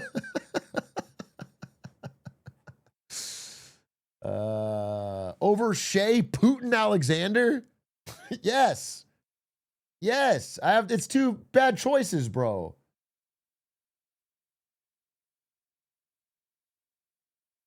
Hitler Dort. Hitler Dort, dude. Yes, I can't cheer for that fucking team.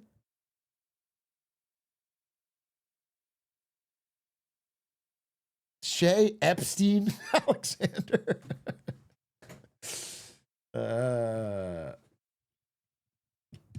Chet and Yahoo? Yes, dude. I can't trust this fucking team.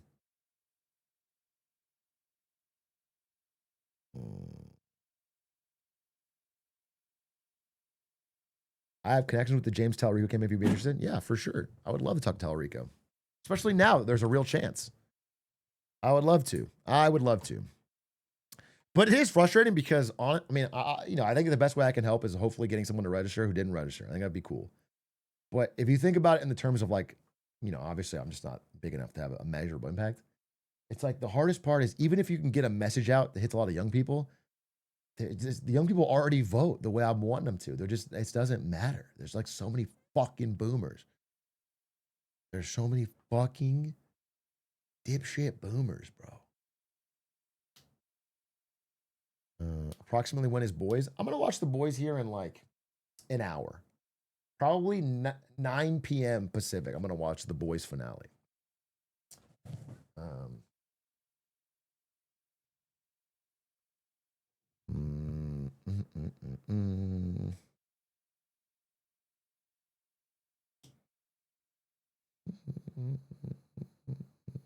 How do you feel about the series so far? The Boys? I think it's kind of a weak final season. There's parts I liked, but yeah, it's kind of weak. I don't think it's. Although I will say, fuck spoilers if you haven't seen it. Spoilers if you're not caught up on The Boys. I'm sorry, except for the finals. Not final spoilers, but up to the finals. The way Trump is treating these senators is 1-to-1. It almost seemed cartoonish in the show, but it is what's happening. What Homelander did when he killed Firecracker. It's like she was so it's legitimately like he is like fighting people who are like 99% aligned with him, and then killing him. You can't. It's like it's actually absurd how accurate it is, even though I don't know if it makes a great show.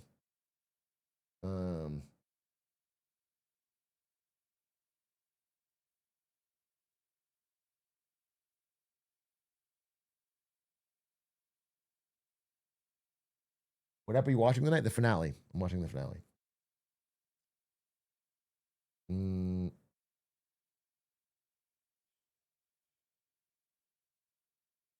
Homelander was always a parallel to Trump. Yeah, everyone knows Homelander is parallel to Trump. That's not the point. The point is that even the parody stuff has been so accurate that it's just wild to see. It's just wild to see. Like the golden statue, it's crazy. That's real life.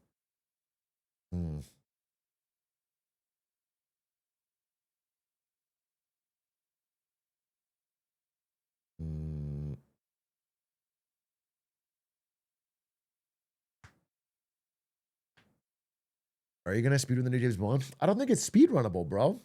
I think the new James Bond doesn't have a speedrun ability. I mean, every game is speedrunnable, but I think it's too on rails. Oh, NakeyJakey, let's watch that. Wait, that's a perfect example. NakeyJakey.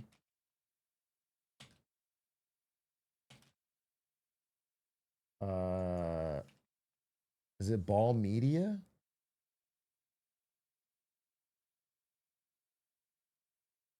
What's it? Ball Media. No, what's it called? Ball Creative. There it is. CS minor. Okay. Ball Creative.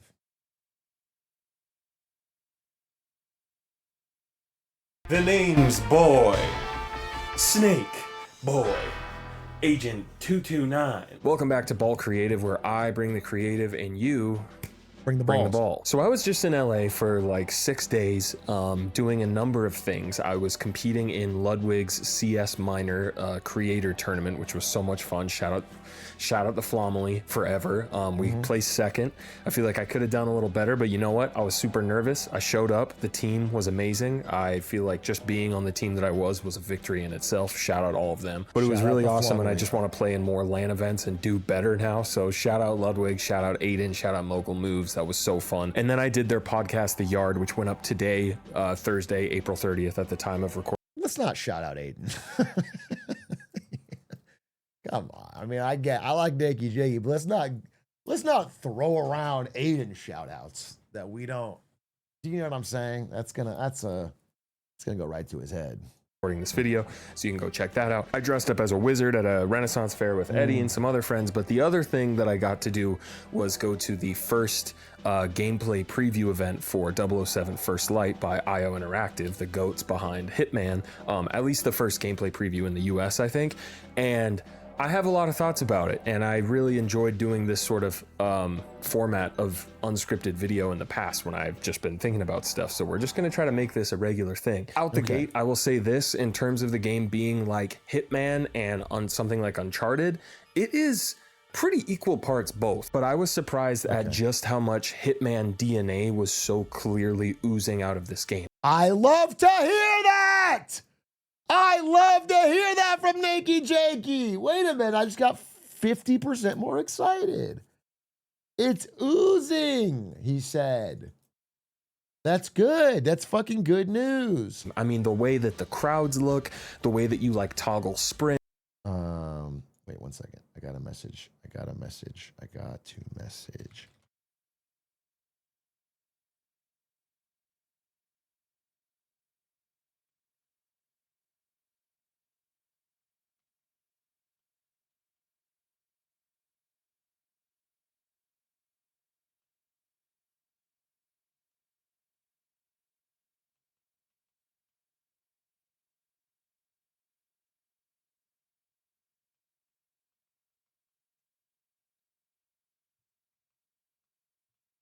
Wait, I gotta give 1 second. 1 second. Chat, don't get into my shot.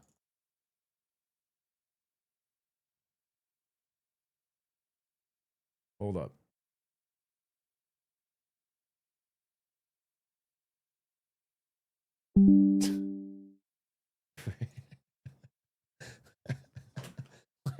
I am legitimately angry, but I can't. Now it's like weird. Okay, that's good. It's got a little bit of a something in it, though. No.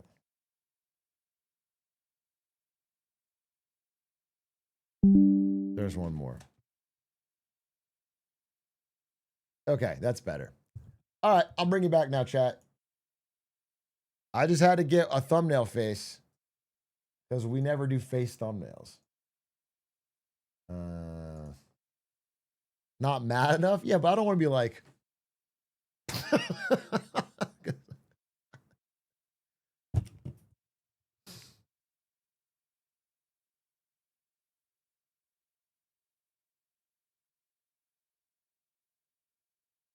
Do a fake yelling one?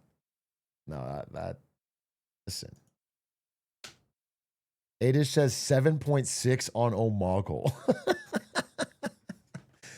Is that good? Is that good? How about 6.7?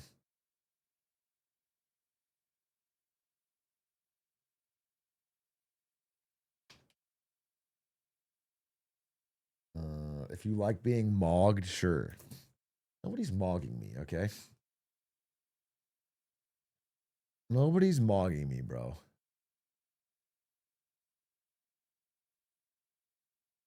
Okay. In his little jog, and the levels themselves, they're obviously not as wide open. Holy shit, there's so many different things I can do sandbox as Hitman, because honestly not a lot of games can do what that game does, and it's insane. But I was surprised when I played the same level multiple times how many different approaches I could do. That's and when awesome. I spoke to some of the developers, they basically described it as like, yeah, you are on this linear track, but sometimes it branches off, versus like, you know, Hitman being this giant sandbox that you're just kind of thrown. Hitman's such a fucking great game. I'm sorry. This game sounds cool, but it just reminds me of how much I fucking love Hitman. I wish it was just like 10 new levels on Hitman. I love Hitman, bro. It's like there's such a rare, one-of-one, beautiful, fun game. Big sandbox levels, million different ways to do things. Creativity through the fucking roof. It's awesome. It's so awesome. It's such a great game. I know I don't game as much anymore, but it's like truly one of my favorite games of all time. I love Hitman. I've had so many hours in Hitman, and I still find it fun. Even that last Hitman Horse was fun. The little interactions, finding the shoot that pink lady, and like that was fun, dude. It's like every time I play, I learn something new or find a new route or a new distraction or such a great game, bro. Into that also has its story, and whatever, we're not talking about Hitman, I mean we are, but so off rip I just want to talk about the story real quick, because I know that I have been in the past pretty like jaded and probably overly critical of a lot of like AAA games, like modern AAA cinematic game story and writing, and how you know the characters are always like talking to themselves and doing these dumb little quips, and it's a little like Marvel pilled. It's like if you've seen that meme online of like if Mario was a AAA cinematic game, and it's like focus M. Good. You made it. That you, Peach? I see Toadsworth roped you into this One of the too. greatest, so good. Monarch's job is never done, but we can talk more later. Bowser's castle should be just up ahead. I thought I smelled something burning. Focus M. Bowser's got the power stars, and you know what that means. Yeah, trouble. This game, it has a Dude, little bit of even like the vocal fry, the radio vocal fry on her voice, it like triggers the part of your brain that's played a game like that before. It's so perfect. It's such a perfect parody. that. Like there was definitely a segment where, you know, I think I can use some of the B-roll where he like sees a crane, and I don't remember exactly what he says, but he's like, please don't tell me I'm going on that. I'm gonna be climbing that thing, aren't I? And it's like, okay, buddy, you're James Bond. Like James Bond isn't saying stuff like that. Like, you're a young guy, but whatever. This is getting super nitpicky. But I was surprised by how quickly I was intrigued by this, like, setup of a young Bond and his acting and characterization in the environment that, you know, they throw him into. And it's hard. I'm dancing around spoilers and stuff because I want to really respect the embargo and NDA and all that. But I was surprised by the like jump in quality from the Hitman games as much as I love the Hitman games. Going back to the gameplay as far as like, oh, is it like Hitman? Is it like Uncharted? Like, comparing stuff isn't always the best way to convey what it's like. But I would say if this game was a games that should bang, it's like Uncharted 4, Hitman, Arkham City, and weirdly enough, Splinter Cell Conviction. And why I say the last one is because the gameplay in That's a good the stealth rotation. and the action, the pace is way higher than something like Hitman. And I know a lot of people didn't like Splinter Cell Conviction because it was different from like Chaos Theory and stuff, but I loved Conviction because I liked how much forward momentum it had, and that this feels really similar, and that like the level isn't quite the sandbox, but it does have branching paths, and you can be as stealthy as you want, and you can be as action packed as you want, and the game is constantly kind of dipping in between the two. And just like Conviction, they're both really fun. The melee stuff is why I brought up Arkham City a second ago, because it is. So he's actually convincing me. I'm definitely getting more interested, which is good because I was kind of fading. I'm definitely gonna play it day one. Very excited about it. Does it have any crypto? Because he's saying a lot of good things about it, but I haven't heard once about how I can play to earn my weapons or like trade them with other play like that. And if it doesn't have that, then I'm actually, does it have any flying around? Yeah. You can buy it with stable coins. I mean, yeah, I want to make sure that my time is monetized when I'm playing it. More than it is pretty basic that, you know, you have your punch, you can grab someone, you have a dodge, and you have a parry. But what makes it really fun are these like contextual takedowns you can do. So if you punch someone enough, you'll get the prompt to take them down. Or if you like use some of your gadgets to like laser them in the eye, which that's a whole other thing I want to talk about in a second. There's all these little things that I think help really evoke the feeling of the fight scenes in like a Daniel Craig Bond or in a Jason Bourne fight scene, where like you can grab things off of tables and immediately chuck them at someone, kind of like Last of Us 2. Like when your gun runs out of bullets, you can throw it at someone, which was like one of my favorite things in the game. Every time I did it, it was fucking amazing. Like when you take down someone and you don't have a gun, you like automatically take theirs, and the way he like kicks them up and stuff, it cool. Feels again like Splinter Cell Conviction. It's been a while since I played a stealth game that had that like higher fast-paced intensity, where even if you get caught, it's not really the end of the world, because if you take down the immediate people around you, it'll be like conflict resolved and stuff, versus, you know, some other stealth games where it's like, well, fuck, there goes my stealth run. This is a game where I feel like they always want the pacing to be up and be a bit more like Uncharted, which like Uncharted 4, those stealth arenas were really fun, and that even if you got caught, it was still fun because the combat was fun. Unlike Hitman, as much as I love Hitman, the shooting is way more fun. Like the ragdolls, when you shoot people, they're not like fucking Max Payne or Red Dead or anything amazing like that, but they are far better than in Hitman, and you can... Okay, tread lightly on dissing Hitman. You piece of shit. Watch your fucking tongue, NakeyJakey. There's nothing wrong with the combat in Hitman. It's beautiful. It's fucking beautiful. It's actually really fun. So I don't know what you're fucking... and use your instinct to do slow-mo, and you know that I'm all about that. And so like combining all of these things, especially towards the end of the gameplay demo, and hopefully I can use some of the b-roll, they had this really stylish environment where it almost felt like something out of John Wick, where there's this red light and there's all these guards and there's all these things that you can play around with. You know, say there's like a screen, you can hack it and it'll like flashbang someone, but combining these different stealth things that you can do and these different hacks you can do with the scrappy combat and the shooting, it made this combat environment so fun to just be like, oh fuck, I'm running here, okay fuck, I'm throwing this thing at this guy. Like I actually got to meet Stormfall, if some of you guys are familiar with her. She's a streamer and she has like YouTube shorts that go crazy, and she's the best. But she sat next to me and we were talking with one of the developers afterwards, and she was saying that she was hyped that during one of the fight scenes there was just like a bunch of cups next to her, and so she just like grabbed one and threw it, but they kept giving her the prompt, so she was just like chucking cups at this guy. And there's moments like that of the different things that you can interact with that I feel like they're doing a good job of bringing some of that slapstick kind of goofy but really satisfying thinking on the fly Hitman stuff of just throwing random shit at people into a more linear and combat focused game. And I'm really impressed. I think that there's there's a couple things that I think that the shooting maybe isn't as satisfying as it could be. Like, it's nowhere near like a Red Dead 2 or a Last of Us 2 or a Gears of War 2 in terms of like, oh, this is a really meaty, satisfying third-person shooter. But it's definitely serviceable. I mean, and I don't want to play a third-person shooter. Stuff tied with the melee combat, tied with the stealth and the hacking, I think that they're onto something here. But yeah, talking about some of the stealth stuff more, it's definitely nothing super complex. I mean, you have your classic hide in the grass, do the takedown prompt. Oh, you're hiding behind cover and they're around the cover, do the takedown prompt. Like, but those more like basic stealth gameplay things, like, you know, the hit square to takedown stuff was way more fun when paired with everything else, with the hacking, with the more Hitman like environmental interaction, with the melee combat, with the improved shooting. And I mentioned you can set up electrocution trap. That's kind of cool. Environmental interaction with the melee combat, with the improved shooting.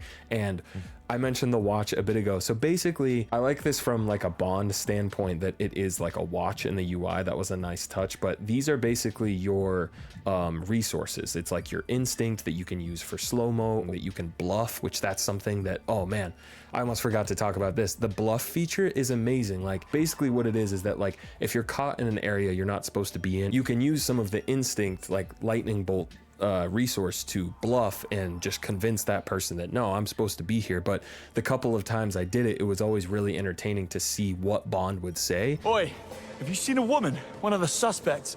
I saw her crawl out a window and followed her this way. Oh, crap. Hope she didn't slip past me. Damn, I'll have my head. Yeah, and mine. I'm gonna take a look around. You stay here. And again, with the combat doing specific things to feel like that scrappy, improvised, thinking on your feet Bond vibe, something like the bluff feature also helped to convey that like Bond, like, okay, I'm smooth, I can get out of this situation. And I think bluffing is a really unique mechanic to have in a stealth game where, like, if you get caught, it's not the end of the world. You don't want to just like hit retry on that area. Anyways, in the UI, you have these other resources, and it is very like video gamey how they do this, but basically in Hitman, you can walk around and there's so many different items you can interact with. In this, there's not as many items you can interact with, but there's these more generic resources that are blue, that's like electronic stuff, or green, that's more like chemical stuff. So like, say you walk past a, you know, like a laptop or something, and it'll just have a blue icon. So as you're spending these resources, you can also look around the environment to find things to replenish them. So with these resources, you can do very Hitman things without like the very specific Hitman requirements. And what I mean by that is that like, if you have the green resource, you can just poison someone. You don't have to find a specific poison or whatever. It's literally just this thing you shoot at them, and you can do it in front of everyone. That would be so OP in Hitman. It's very forgiving. Like, you do it in front of a crowd and no one sees, because you're James Bond. Like, you do it on the sly. So again, it is very like dumbed down Hitman, but not necessarily in a bad way. Like, I can see this game actually getting a lot of people to play Hitman, because Hitman can be like pretty intimidating with. Fuck, dude. What if it's just like baby's first Hitman? Fuck! I'll try it. I'll try it. I think I'll like it. I think I'll like it. I think I'll like it. But I just love Hitman, bro. I wish there was a Hitman 4.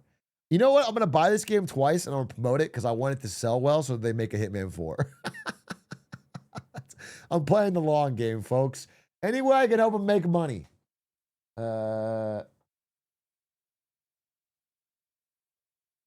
All of the stuff they have going on. This definitely feels like something that the average video game enjoyer, you know, you just want to play a game at the end of the day, it dips its toes into those stealth things that are really satisfying, but it's not demanding like a lot of you. Also, the watch, that you can just use this general lightning bolt thing to electrocute things. So it's like you can make a screen burst like a flashbang. You can turn an air conditioner on to distract someone. When you just do it to a person, you just laser them in the eye. And keep in mind, this is the exact same laser that if you do it on like a lock, you melt through the lock. Me and Storm were talking about this with one of the IO guys afterwards, of just being like, dude, that's fucking gnarly that you just LASIK someone's eye off. Like, but it's awesome. Like, you could do it mid combat. And that was something they told us before the event of like, hey, just remember, like, you can do all of these things during combat too. And, you know, you laser someone in the eye and it gives you that immediate takedown. But yeah, this is all really scrambled, but I think the highlights for me were that the story stuff actually seemed a lot more intriguing and higher quality than I think I had anticipated. And the scrappy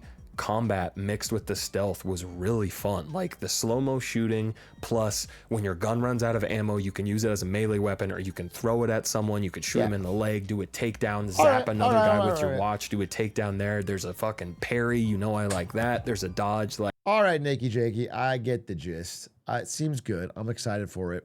I will be playing it. I do trust his review. He's a guy I trust, so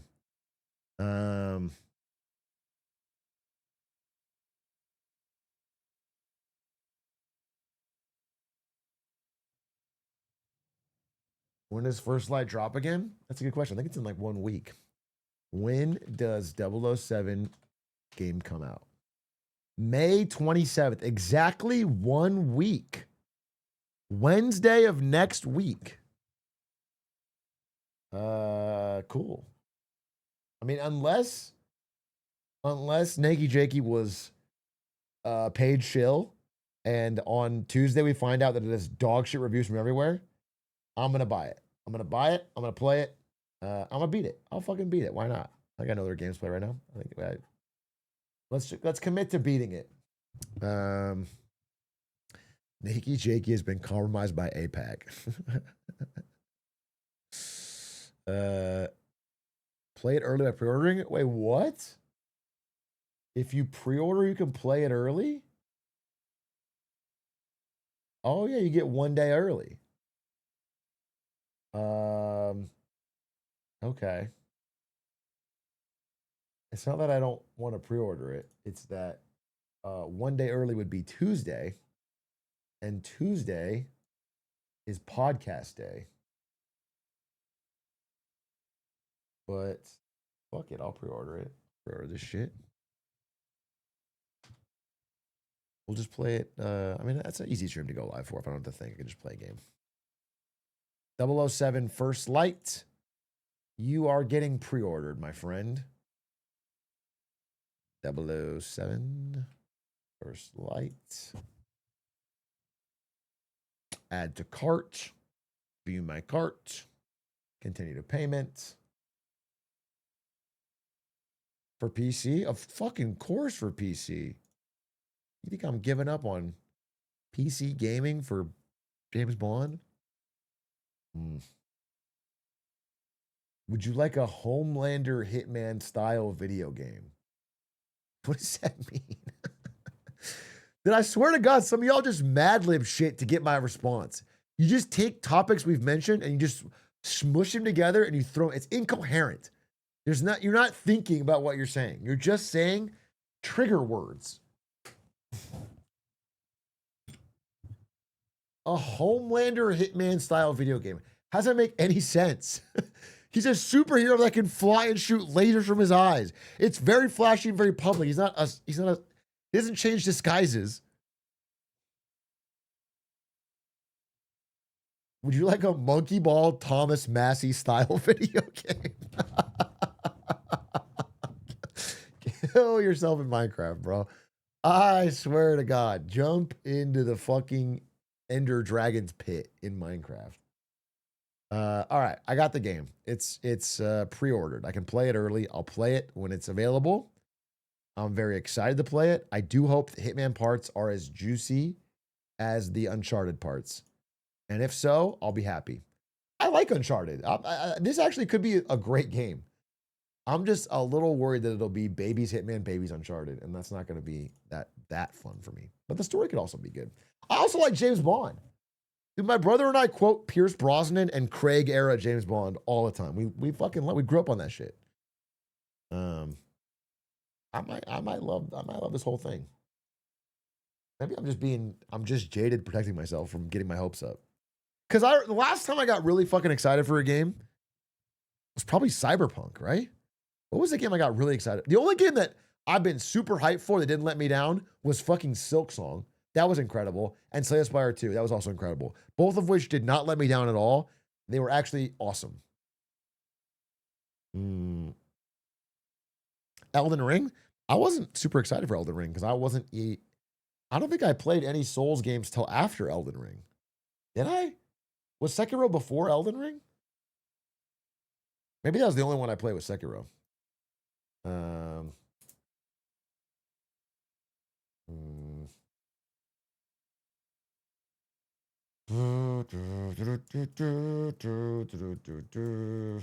But I wasn't like a Dark Souls guy. So I wasn't like, I just tried Elden Ring and it was fun. LeBron should be the next James Bond for real. You might have something there. Listen, LeGoat can do whatever he wants whenever he wants. I heard every fucking team's trying to pick him up. I heard this 41-year-old man's in hot demand. He's going free agent. So we'll see if he stays a Laker. I guess I'm kind of happy either way. I love Braun, but it also could be time to move on. He fucking fought like a warrior on his last run. I don't care.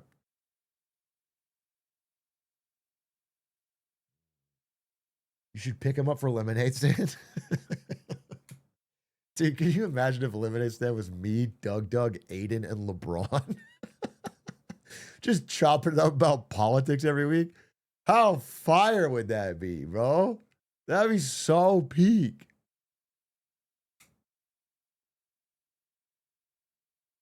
He just lies all the time. I knew Putin was going to do that. Didn't I tell you guys? I told you guys off camera. I told you. I knew Putin was going to do that.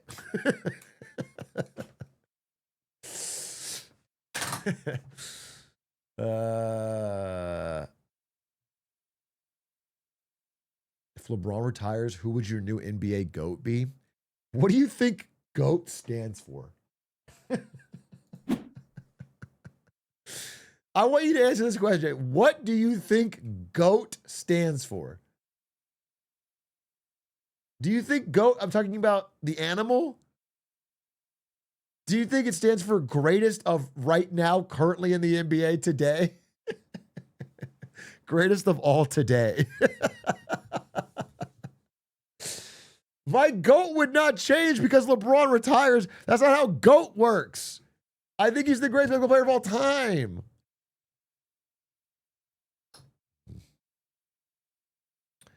But if you were asking me who I think the best player, I mean, I don't think LeBron James is the greatest player of today. He's 41. He's good, but he's not the greatest. I think he's the GOAT. If you're asking me who the best player is in the NBA right now, I think it's fucking Wemby. I'll be honest with you.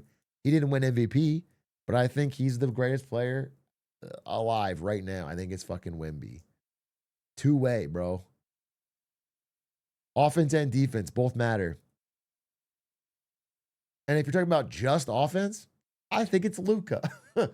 I think it's Luka fucking Doncic. I think Luka's the best player. I think he got robbed of a real chance at the MVP vote.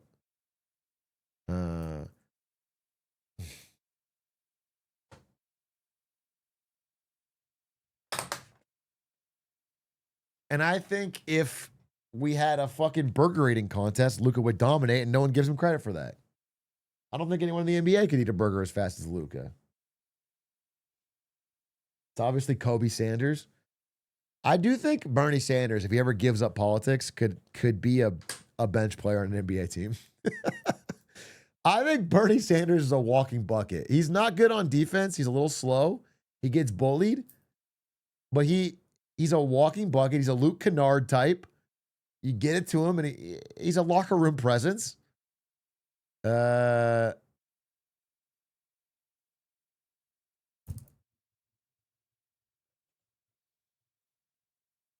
He draws fouls. He's good for locker room culture. Yup. Listen, I think Bernie needs a shot in the NBA. He won't do it because he's too humble. But Bernie over Bronny. Bernie can also distribute the wealth and get assists.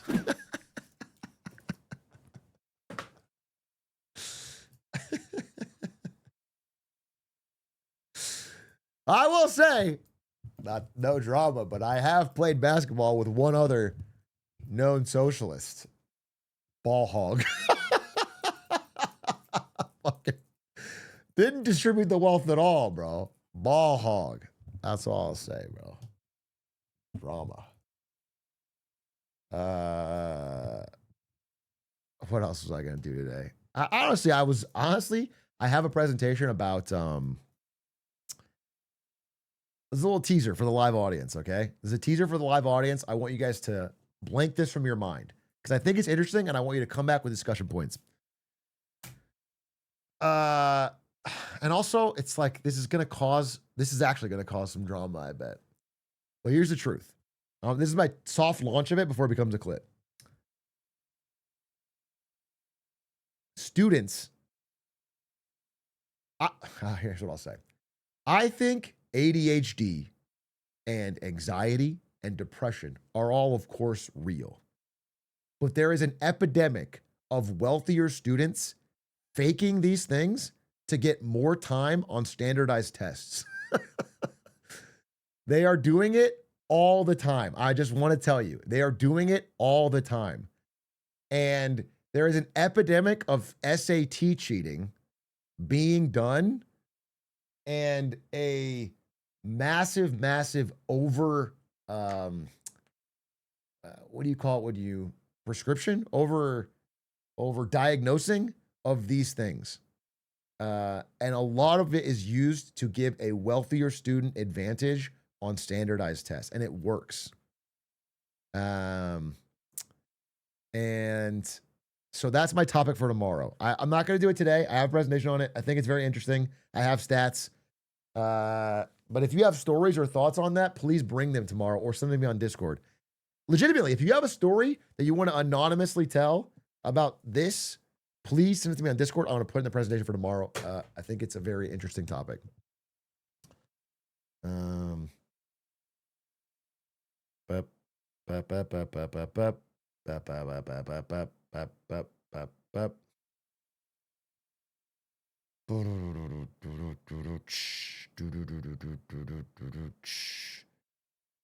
you hear about the Trump mobile security leaks? I'll be honest with you. With all of the corruption that is happening in this administration, the one area I have just not bothered to give a shit about is the Trump phone. And yet that seems to be the most popular one on YouTube. I haven't watched it. I don't know anything about Trump phone, bro. I know nothing. I'm so out of the Trump phone. I think it's well covered.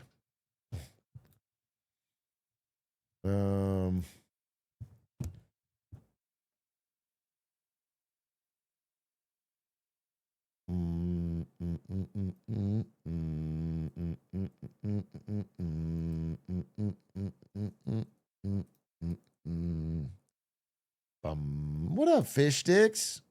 Bro, are you still in Japan? When are you coming to hike with me, bro? I need to get some sunlight with human beings. I'm stuck in this fucking room reading fucking horrible political news and playing Warcraft, dude. I got it. Warcraft 3, not World of Warcraft.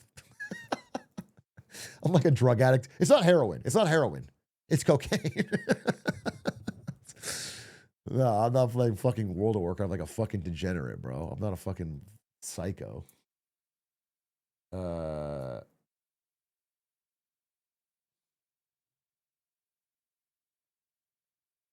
Did you see Hera's streak ended? Wow. Look at this piece of shit right here, huh?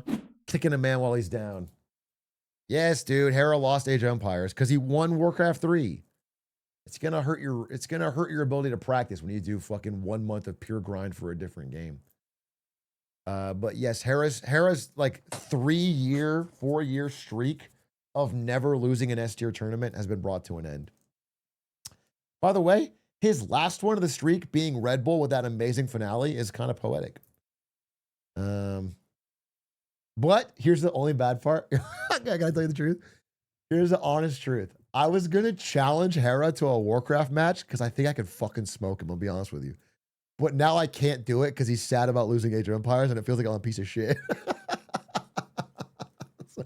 So he just gets to hold that. He wins the Warcraft tournament. We're never gonna play it again. I practice all that shit for nothing. I'm like fucking good at the game.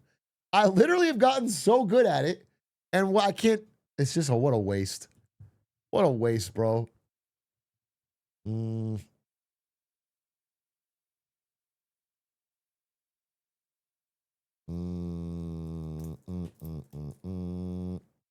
did this to avoid you? You think so?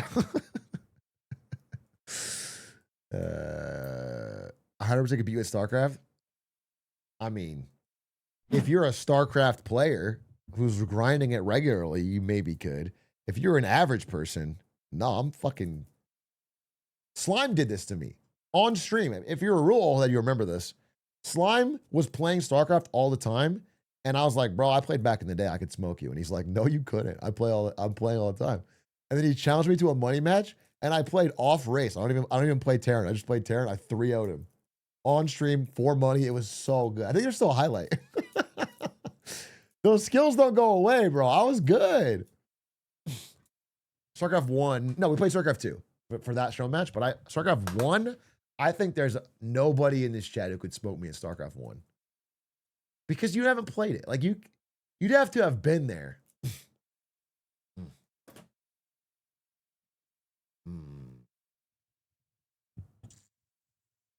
Flash could do it. Maybe. Only movie in Quake? Dude, remember we made that video about you explaining tribes lore? I can't believe I made a main channel video on that. That was a while there. We have a video on the main channel of Fishdick explaining the lore of tribes. That shit was fucking, that's wild we did. I think it did pretty well. I think it did like 300K, 400K or something. That's crazy. Okay. Fuck. I'm trying to think of anything else I want to do. If not, I won't waste anybody's time, bro. We'll just go to the boys. I mean, there's probably something I could watch. But Hitman, I could do one. What time is it? 8:37. I could do one Hitman freelancer run just to see how far I get as part of a warm up. That sounds fine. Just easing a little gaming. Let's do one freelancer run. See if I still got anything in the fucking tank, bro. I'm definitely gonna need a D-Rust if I'm gonna coach Squeaks. Hitman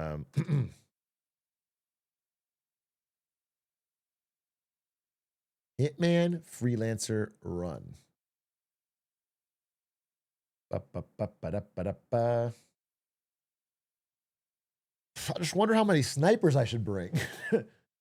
I just wonder how many snipers I should bring. Pepe laugh. Pepe laugh. Bro's scared of Squeaks. I'm coaching Squeaks. I'm not scared of him. Although you should, if you see what I've seen on January 6th, you'd be scared of Squeaks too. He's got a dark side. He's actually kind of a crappy guy, but he doesn't.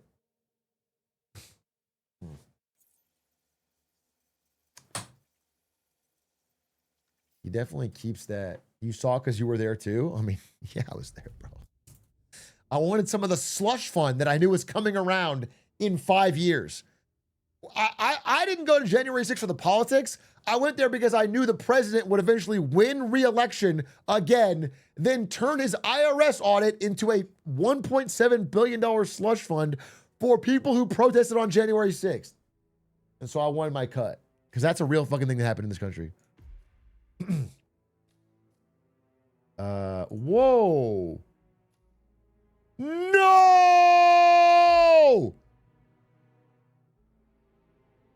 Wait a minute. No!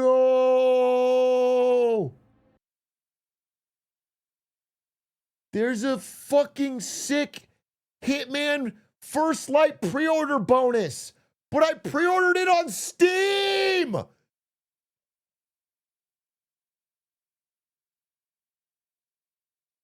I want all this shit. I want all this shit. This is all cool Hitman shit. Oh my God, there's like a lighter and an and a new weapon skin and 4 exclusive outfits.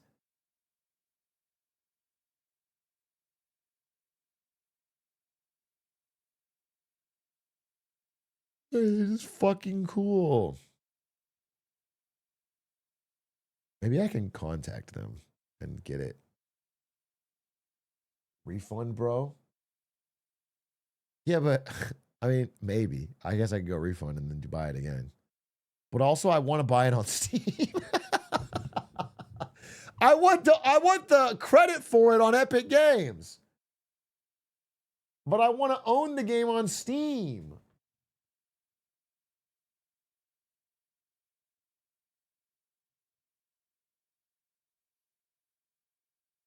Buy both. Fuck it, I'm a streamer. Maybe I will. Okay, well, interesting. Worth noting. All right, let's give this a shot. What the fuck? Game modes. Freelancer. Do I still have my weapons? Or did Ask the Storyteller cause me to lose them? Do I still have my weapon? All right, I'm not going to try and speedrun or anything. I'm obviously out of practice. But I'm going to try and get as far as I can. If you feel the urge to do a little interior. Oh, we were right near the end. Oh. Dude, I fucking rebound my keys again for Warcraft. I rebound my keys. You know how it is. You know what it is. Use default. Use default. Okay. Thank you. Maybe the pre-order package is the same in Steam and I could just get it. But no, that's the problem is I only play Hitman on Epic. You understand? All right, I have a full roster of weapons. Oh, that looks great. That looks fucking great. Is this new? They added some new shit? Damn, they're still updating this? All right, yeah, full fucking roster. Drink.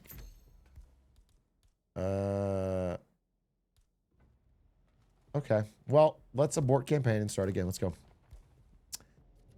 All right. We're looking for a Sapienza ending.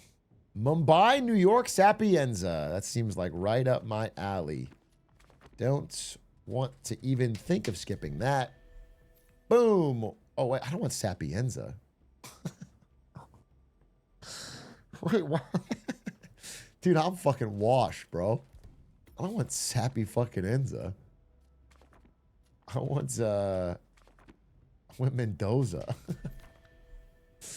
I want Mendoza, bro. I'm fucking Mendozing off. Give me time to hide and seek. And we're off! I'll be in touch when you reach your destination. They added progress sharing between Steam and Epic? What? I can finally move all my Hitman shit to Steam? Welcome to Whittleton Creek. Wait, that's badass. Syndicate is currently in operation here, but you know what to do. Damn, bro. This is no walk in the park. They are on high alert, so you need to be careful. Are you hittable? You know what to do, 47.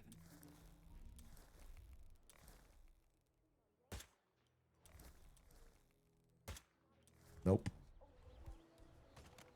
No, you're not.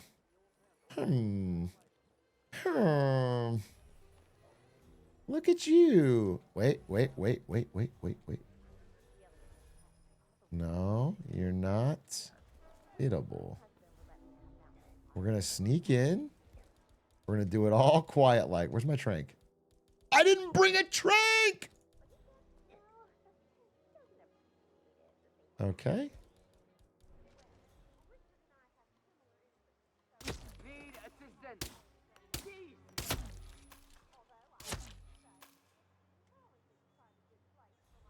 It's all good. All good.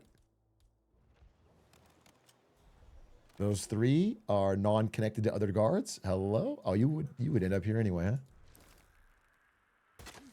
huh?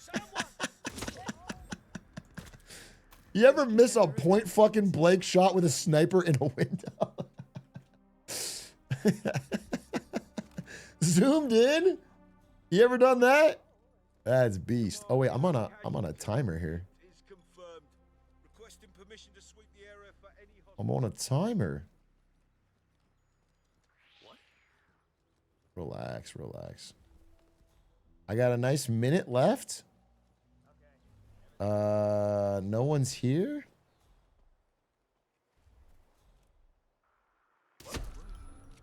Well done, 47. This will surely That guy saw me, but we're fine. And the last one is a sniping shot. A sniper shot from across the way. Please don't get out of the range. Easy. Take the fucking exit. work, 47. You've spread fear within the syndicate. Okay. We're flying around. I think I got this. I think I got this. Just simple, just nice tapping ins, you know?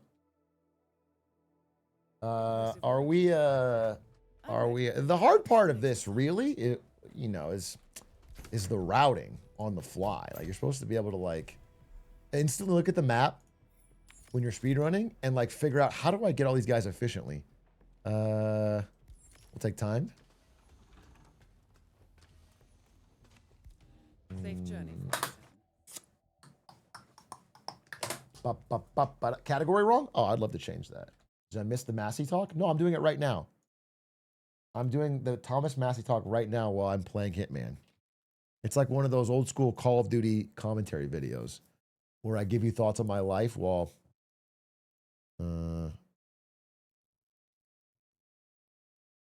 change this.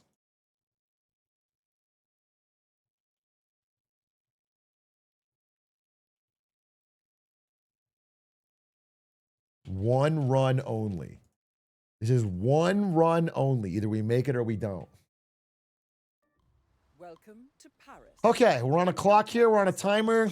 Members in the area. Step one, Trust that you can find them and eliminate get her run. But they're on high Step alert, two, so tread carefully. get her done. Good luck, 47. Get a guard's outfit. There's a briefcase here, so I can lose my one upstairs. This guy's an easy kill. That guy's an easy kill. I don't know about this guy, but...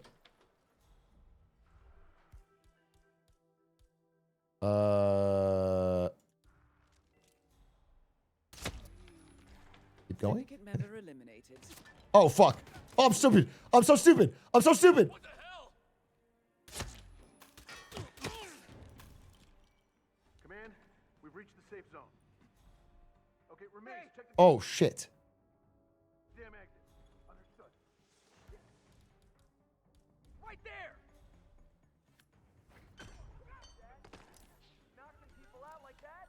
Where is he? Oh, shit. Oh, shit. Oh, shit. Oh, shit. Oh, shit. Oh, shit. Oh, shit. Oh, shit. I'm already fucking panicked, dude. Okay, we're back. It couldn't have been me. I'm just a clown. Oh, fucking hell. Okay. Yeah, it's fine. It's fine. It's fine.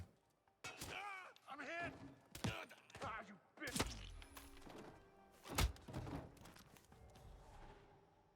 Right there! Fuck off. Fuck off. Okay, it's starting to get bad. It's starting to get bad. It's starting to get bad. It's starting to get bad. It's starting to get bad. It's starting to get bad. It's starting to get bad. I'm running out of time. I'm running out of time. Command, this isn't finished yet. That should give me a reset. Okay, good. That's it. You don't want... Okay, everybody, relax. Everybody relax, okay? Nobody needs to be having a problem. We've left. Okay, everybody relax. Everybody relax. Let's just keep an eye off of Atrioc. Okay. Okay. And you? Hello. Oh my goodness. Buddy. Who saw that? Come on. Yes! Yes! Oh, fuck. Oh, shit. Oh, shit. Oh, shit. Oh, shit. Oh, shit. Oh, shit. Oh, shit. Okay. Keep it moving. Keep it moving. Keep it moving. Keep it moving. Keep it moving. Okay. All right. No worries. No worries. No worries. And then, come on. Let's mix in some speed running. Let's mix in some speed running. First try. Come on. First try. He's still got it, bro.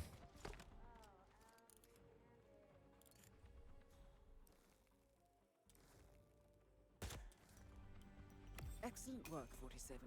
You've spread fear within the syndicate.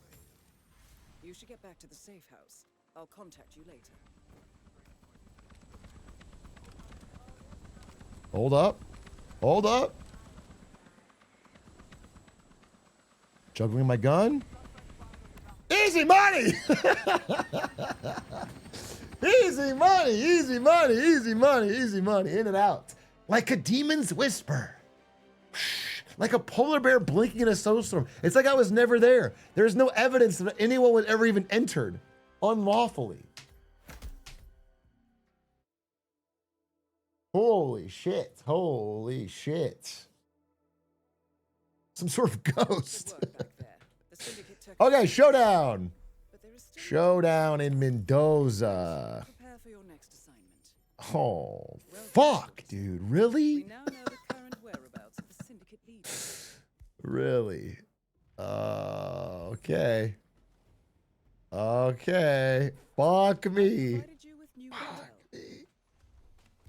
Unsilenced pistol kill epic. That is the worst. This is like one of the worst choices for a showdown I could have gotten. Might need to bring a second sniper. On a mission where I'm not allowed to kill with a sniper, I should bring a second sniper. All right, well, I got a lucky start. The leader's current location. However, as we don't know the exact description, This is gonna be tough. I just need to get lucky. they're on high alert. I need to get lucky.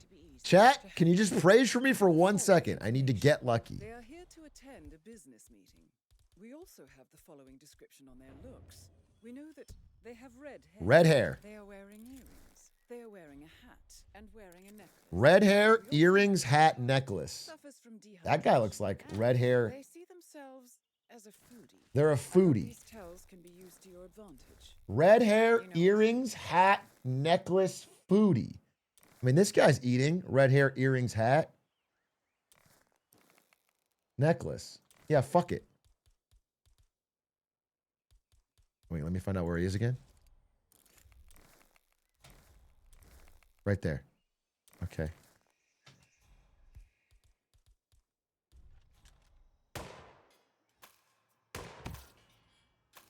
That's not him. That's not him. That's not him. That's not him. I missed and it's not him. Okay. Don't worry. Don't worry. Don't worry. Don't worry. Don't worry. Oh, deep breath. Fuck. This is the speedrun strat and I'm not in practice. Okay. Panic's going to spread. At one point, I'm going to get a notification that somebody's moving and I'll know if I'm watching closely.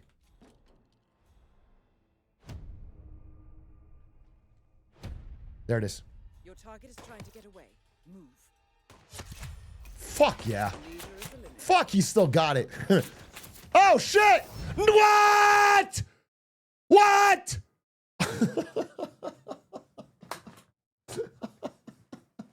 Wait, there was guards there? Wait, what? Fuck, I don't have it. All right, that's my run, bro. We're going to watch the boys. You know what, though? That was already fun. I got my blood pumping again. I love a good Hitman Freelancer run. But if I lost my weapons, I'll never play it again. Okay.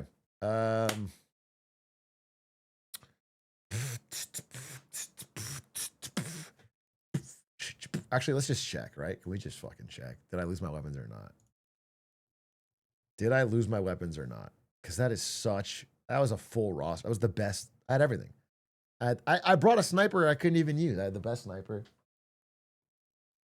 Did I lose my weapons or not?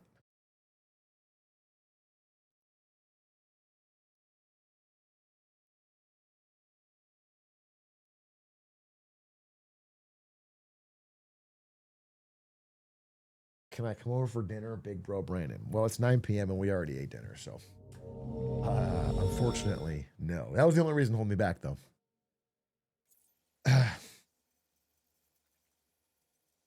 Is there an Uno Mas? No, legitimately no. I'm just checking my weapons. We're gonna. I mean, that was a fun way to end stream. One run. Maybe I'll do it tomorrow, but I just want to check because if not, it's a huge pain in the dick to get those back. I'll be honest. Freelancer, safe house.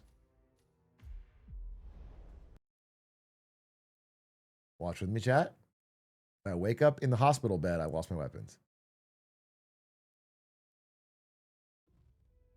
Fuck yeah. Fuck yeah. Oh. Easy money. He's still got the speed on the Alt F4, let me tell you. What was so hard when Squeaks tried doing it? I don't know. Squeaks is fucking slow. All right, well, let's at least beat this one mission, right? Nah, fuck, it's stupid. I'm not always like, no, we're good. We're good. Alt F4. All right, chat, thank you for watching. Fun stream today, even though it was a little crash outy at some points. I will be live on Discord to watch the boys. If you want to join, you can go to the A Corp ACLU Discord. Get some snacks, get some drinks, and it will be fun. 77777s. And if not, I'll see you tomorrow. We're going to watch the boys on Discord. I can't watch it on here or I get banned. You know how it is. You know how it be. Deuces, cabooses. If you're Canadian, you like mooses, bro. I think that's all I need to say. Goodbye. See you tomorrow.